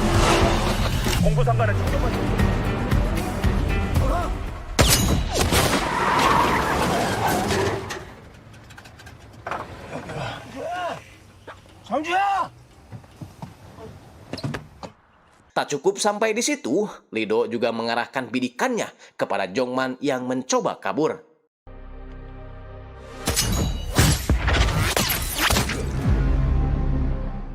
Alhasil, Jongman CS pun kini berhasil ditangkap. Dan pemberitaan itu langsung disiarkan di liputan 6 siang. Jack yang melihat berita tersebut cukup kecewa kepada Moonbaek bagaimana jika intelijen Korea menyelidiki senjata-senjata itu dan CIA mengetahuinya. Pastinya hal buruk akan menimpa pada bisnis mereka. Jack meminta Moonbaek untuk segera menyelesaikan masalah ini dan langsung kembali ke Amerika. Di tengah huru-hara kasus senjata ilegal, rupanya Pak Cho memiliki masalah lain. Seyong, putri sematawayangnya, ditemukan telah meninggal. Seyong stres setelah ditipu oleh penyewa rumah, yang akhirnya dia memutuskan untuk melakukan bunuh diri. Pak Cho hanya bisa menangis dan mengenang betapa perhatiannya Seyong kepada dirinya. 도시락을 싸왔구만 시키지도 않았는데 입을 하겠다고 뭐 워라벨이지 뭐? 이게 누구야? 됐어. Di lain sisi, Lido menemukan kejanggalan pada pistol yang dipakai Jongman. Untuk itu, dia meminta bantuan kepada teman militernya agar menganalisis pistol yang ditemukan Lido di TKP. Rupanya, senjata api itu memiliki GPS yang canggih, namun meskipun begitu, bukan berarti mereka sedang disadap. Karena jika ingin GPS tersebut aktif, dibutuhkan sebuah perangkat bantuan, dan kalau benar, pastinya perangkat bantuan itu terdapat juga di senjata-senjata lainnya. Di pihak lain, NSC atau Dewan Keamanan Nasional turun tangan merundingkan kasus senjata ilegal yang akhir-akhir ini marak terjadi di negaranya. Semuanya berawal dari seseorang yang memiliki julukan Blue Brown atau si Moonbaek. Dia teridentifikasi sebagai penanggung jawab yang merencanakan sekaligus mendistribusikan senjata di Korea Selatan. Bahkan jumlah senjata yang diselundupkan mencapai 30.000 lebih. Yang menjadi pertanyaan adalah bagaimana cara mereka menyelundupkan senjata tersebut hingga sampai sebanyak itu. Beralih ke rumah sakit, seorang perawat bernama Pak Soihon mendapat perlakuan yang tidak mengenakan dari perawat lain bernama Yujin. Hanya karena Sohyeon pulang lebih cepat membuat Yujin jadi kena omel atasannya. Percekcokan itu rupanya tersadap oleh Moonbaek karena ternyata Sohyeon telah menerima pesanan senjata yang telah ditanam sebuah chip penyadap. Dan itulah alasan kenapa Moonbaek bisa mendengarkan percakapan mereka.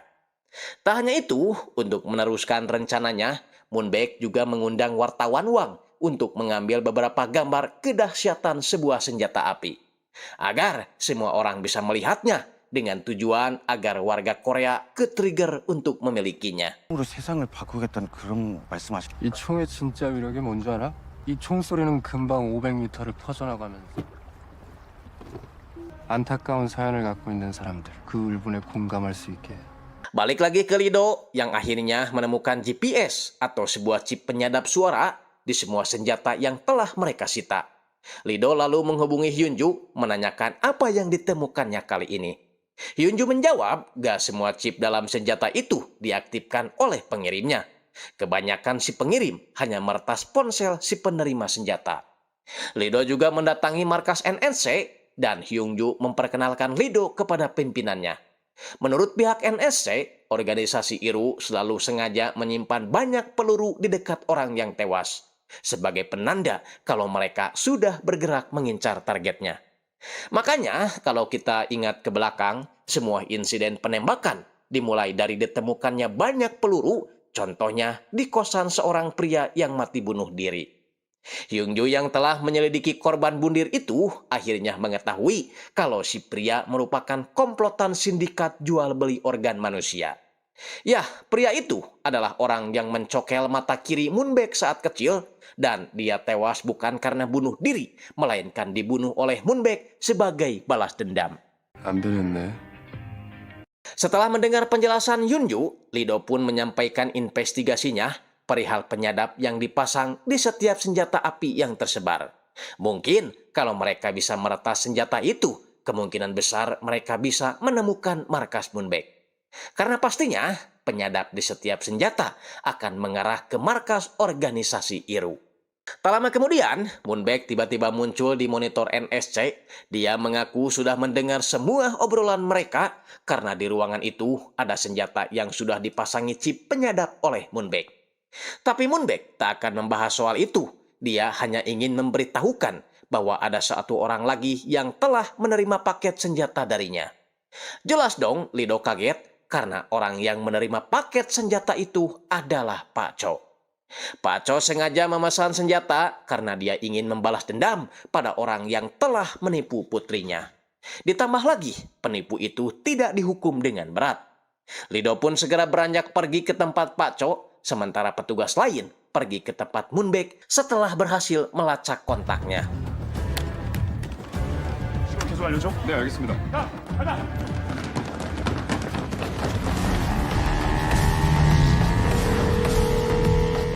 Pak Cho terlihat mendatangi penipu itu yang sekarang lagi sing-esong di tempat karaoke.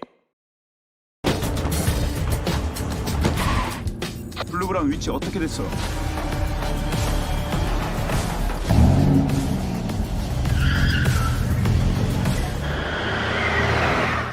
Mobil Moonbaek sebenarnya berhasil dikepung, namun orang yang ada di dalam mobil itu bukanlah Moonbaek, melainkan si Ajat, orang Amerika. Artinya, mereka telah dikelabui. Pak Cho sendiri saat ini sedang mengutarakan kekesalannya kepada si pelaku, namun si pelaku malah emosi, merasa hiburannya terganggu oleh kehadiran aki-aki ini yang merusak suasana. Padahal yang Pak Cho inginkan hanyalah sebuah permintaan maaf untuk mendiang putrinya. Namun mereka malah tak peduli, bahkan tega mengusir Pak Cho dari tempat itu. Membuat kesabaran Pak Cho habis sehingga inilah yang terjadi. 죄책감 하나 못 느끼는 니들은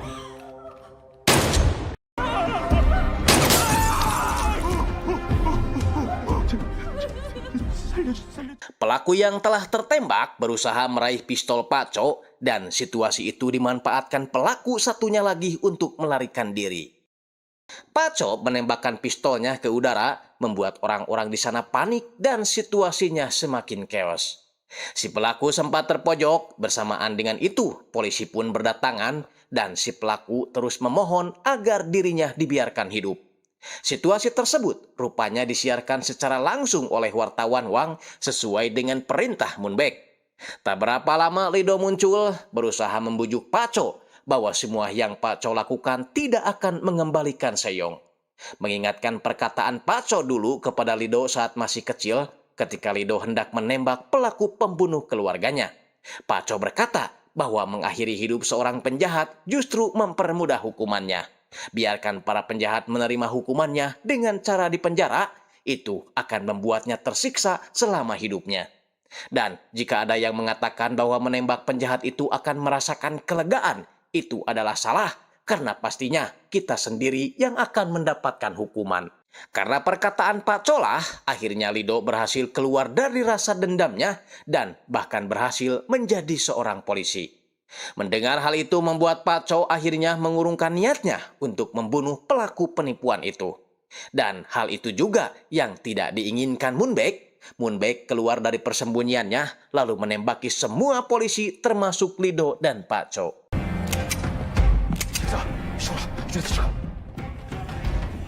어이, 이도!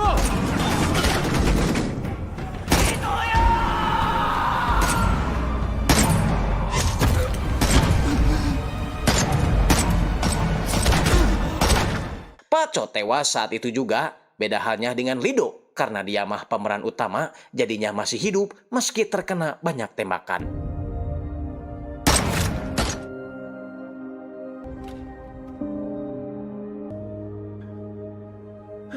Moon Baek kemudian mendekati Lido, menyinggung pekerjaannya dulu sebagai militer yang pastinya sudah banyak membunuh orang. Tapi sekarang, kenapa dia malah mencegah orang untuk membunuh? Hal itu sepertinya tidak adil bagi Moon Baek. 눈 뜨면 다른 세상에 있을 거야. Saking kesalnya Moon Baek belak-belakan di hadapan kamera, jujur kalau semua insiden yang terjadi akhir-akhir ini adalah ulahnya. Menawarkan kepada semua warga Korea yang menginginkan senjata api, Moon Baek akan memberinya secara cuma-cuma tanpa kecuali anak-anak. 성별, 직업. Lido segera dibawa oleh petugas medis untuk mendapatkan penanganan khusus. Dan beberapa hari kemudian, paket berisi senjata api itu menyebar ke seluruh penjuru negeri, bahkan seorang konten kreator terang-terangan mengunboxing paket tersebut di channelnya. Secara singkat, negara Korea berubah drastis 180 derajat, yang tadinya melarang warga sipil memiliki senjata api, sekarang malah hampir setiap kakak memilikinya. Hal itu membuat pihak NSC kewalahan dan memberlakukan situasi darurat. Setelah hukum di pengadilan seakan tak dipedulikan lagi karena korban bisa langsung menghukum pelaku dengan senjata yang dimilikinya. Hal itu membuat sebagian warga merasa parno menjalani hidupnya karena siapa saja mungkin memiliki senjata api. Jadinya semua warga tertarik membeli senjata buat jaga-jaga. Karena situasi tersebut, NSC mendapat perintah dari presiden untuk merubah situasi darurat menjadi situasi darurat nasional. 그 총에 만약에 우리 애들이 맞기라도 하면 총을 가지고 있어요. 무서워서라도 함부로 이제 총에 대한 공포는 새로운 양상으로. 다음 스텝. Di rumah sakit, Sohyeon lagi-lagi mendapat perundungan dari Yujin, di mana Sohyeon diberi tugas banyak dan harus selesai besok. Padahal Sohyeon sedang kebagian shift malam, jadi kemungkinan tugas itu tidak akan selesai. 이제 말대꾸를 한다? 네, 알겠습니다. Karena sudah tak tahan, Sohyeon sempat akan membuka paket senjatanya itu. Di markas gangster, mereka mulai membahas nasib mereka ke depannya. Mengingat hampir semua orang sudah memiliki senjata. Sedangkan mereka masih menggunakan pisau, itu pun sudah karatan. Tak lama berselang, Moon Baek datang menawarkan senjata api kepada mereka. Namun ada satu orang yang merasa keberatan dengan hadirnya Moon Baek, sehingga dia pun ditembak mati oleh Moon Baek. Moon Baek hanya ingin merekrut satu orang di antara mereka untuk bergabung dengannya. Lalu Moonbaek melempar pistol miliknya, dan siapa saja yang berhasil mendapatkan pistol itu duluan, dialah yang akan dipilih Moonbaek. 가만히 있어. 사시미보다 쉽겠구만.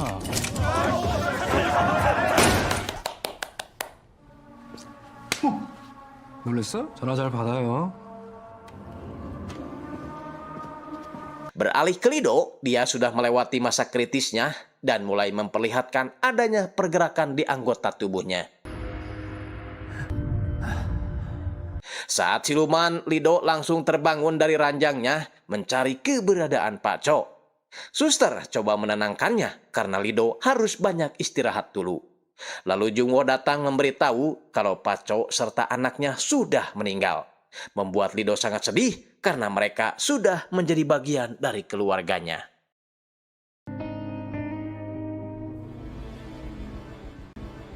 Besoknya, upacara pemakaman Pak Cho dan anaknya dilakukan. Lido menjadi satu-satunya keluarga mereka, meskipun hanya sebagai anak angkat. Di sana, wartawan Wang juga hadir memberitahukan keadaan Lido kepada Moonbaek. Di markas NSC, mereka mendapat pesan akan adanya demo besar-besaran tentang permintaan warga yang ingin legalisasi senjata api segera disahkan. Informasi itu langsung diberitahukan kepada Hyungju yang berada di rumah duka. Ya, rentetan insiden penembakan yang terjadi akhir-akhir ini memicu terbentuknya kelompok yang menyuarakan bahwa warga juga harus diizinkan memiliki senjata api. Mereka menyuarakan tuntutan kepada pemerintah agar melegalkan senjata tersebut. Beda halnya dengan kubu di sebelahnya, mereka ingin senjata api tetap ditiadakan. Menurut mereka, senjata hanya membuat mereka tidak aman. Alhasil, kedua kubu itu malah bentrok karena berbeda prinsip. Di rumah sakit, Sohyeon ditelepon sang ibu. Dia mengkhawatirkan anaknya setelah akhir-akhir ini banyak sekali insiden penembakan yang dilakukan warga sipil. Sementara Lido beres mengantar jenazah Pak Cho, dia bergegas pergi ke tempat unjuk rasa itu. Kembali ke Sohyeon yang lagi-lagi mengalami perundungan dari seniornya hanya karena dia tidak menuruti perintah seniornya itu. Dan karena sudah muak, dia pun akhirnya membuka paket senjatanya.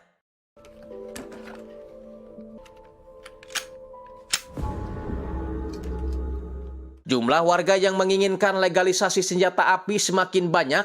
Para polisi dan NSC tetap bersiaga, meminimalisir kemungkinan akan terjadi hal buruk.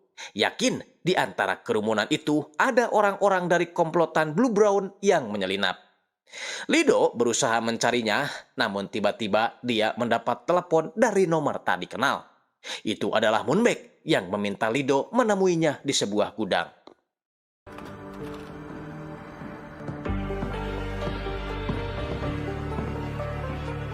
Mereka akhirnya bertemu. Sedikit basa-basi, Moonbaek menanyakan keadaan Lido yang sempat mengalami mati sesaat. Lido tak mau menjawab pertanyaannya, justru Lido balik bertanya kenapa Moonbaek memilihnya. Moonbaek menjawab kalau itu hanya sebuah ketidaksengajaan karena awalnya dia menargetkan Jongtae.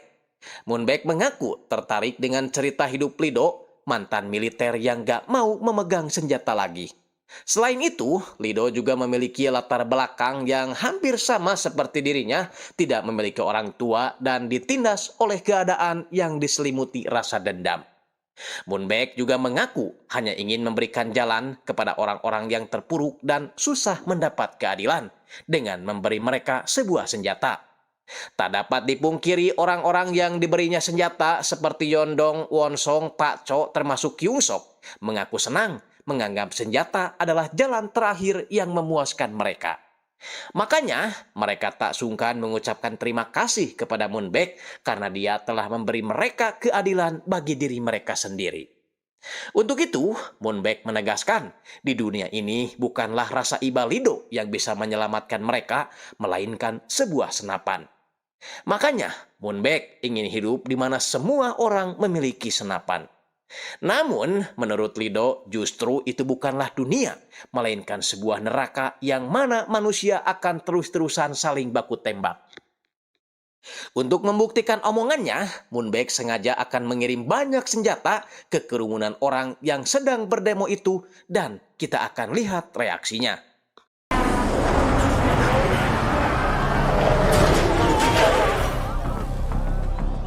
Lido berusaha mencegah tapi keburu dikepung oleh anak buah Moonbaek yang bersenjata.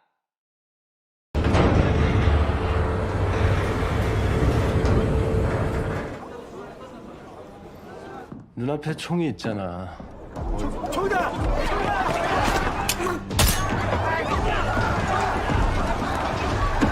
Meskipun dalam masa penyembuhan, Lido terpaksa harus menangani anak buah si Moonbaek sendirian. Melihat kekacauan itu, mau tidak mau NSC harus menurunkan pasukan khusus. Di rumah sakit, Sohyun yang berniat menembak seniornya tak sengaja melihat pemberitaan kerusuhan pendemo itu.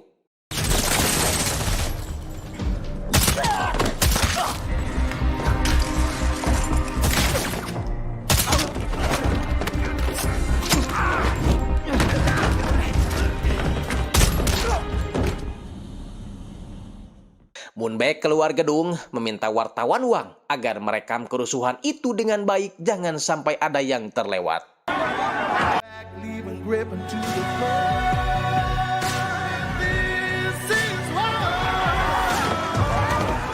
Lido yang sudah keluar melihat Moonbaek dari kejauhan berjalan dengan santainya, seolah membuktikan perkataan Lido yang mengatakan jika semua orang memiliki senjata maka akan seperti di neraka. Itu salah. Buktinya, mereka antusias sekali menginginkan senjata api itu. Lido berusaha mendekati Moonbaek, namun Moonbaek tiba-tiba melemparkan sebuah bom asap ke kerumunan orang yang berunjuk rasa, membuat pandangan mereka terbatas, sehingga mereka menembakkan senjatanya secara acak untuk menjaga diri. Bahkan, Moonbaek menjadi korban tembakan acak tersebut.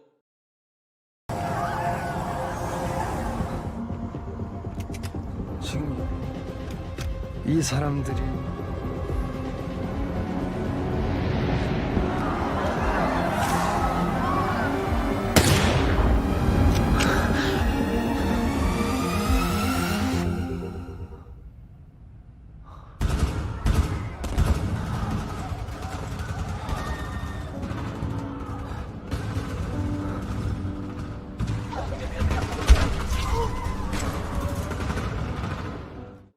Lido sempat melihat seorang anak laki-laki menangis di tengah kerusuhan setelah kehilangan ibunya yang tertembak.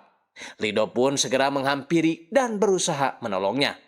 Adegan itu terekam oleh kamera wartawan Wang dan live streaming itu terlihat oleh Sohyun, sehingga Sohyun mengurungkan niatnya untuk balas dendam. Dia mengerti kalau senjata bukanlah penyelamatan yang sebenarnya untuk orang-orang yang terpuruk. Begitupun warga yang menonton siaran itu merasakan hal yang sama setelah melihat aksi penyelamatan anak SD oleh Lido. Singkatnya, kerusuhan itu pun berakhir dengan menelan banyak korban jiwa. Para warga sadar kalau semua itu akibat kepemilikan senjata api. Warga yang selamat mengadakan doa bersama untuk para korban kerusuhan itu. Mereka berjanji untuk kedepannya mereka akan menciptakan dunia yang aman. Besoknya, para warga yang memiliki senjata api diminta untuk menyerahkannya kepada pihak polisi, termasuk Sohyun terlihat di sana juga. Malamnya, wartawan Wang terlihat menikmati hadiah karena telah merekam penembakan serta kerusuhan yang terjadi akibat Moonbaek. Meskipun dia agak sedikit protes karena artikel yang kontranya telah disensor oleh pihak media. Wang ingin semuanya ditampilkan karena menurutnya objek yang Wang ambil sangat konyol sekali. Tanpa dia sadari, ibu dari anak yang menjadi objek itu berada di belakangnya, tak terima anaknya dijadikan objek.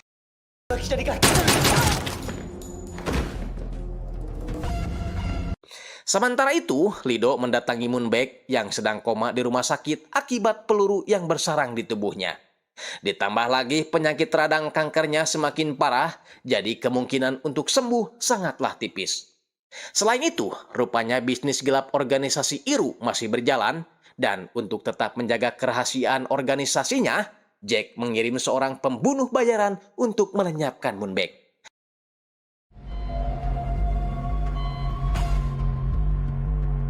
Beralih ke Kyung Sok, akhirnya dia berhasil keluar dari masa kritisnya dan sekarang tengah menjalani masa penyembuhan. Dan seorang anak yang Lido selamatkan kemarin karena kehilangan kedua orang tuanya, Lido memutuskan untuk mengasuhnya saja karena anak itu mengingatkan Lido pada dirinya sendiri yang akhirnya diasuh oleh Pak Cho. Selesai. Untuk film barusan, sepertinya saya sudah tak perlu lagi memberikan kesan atau pelajaran. Saya yakin kalian bisa mengambil hikmah dan pelajarannya sendiri. Saya Andreas Bok pamit. Wassalamualaikum warahmatullahi wabarakatuh.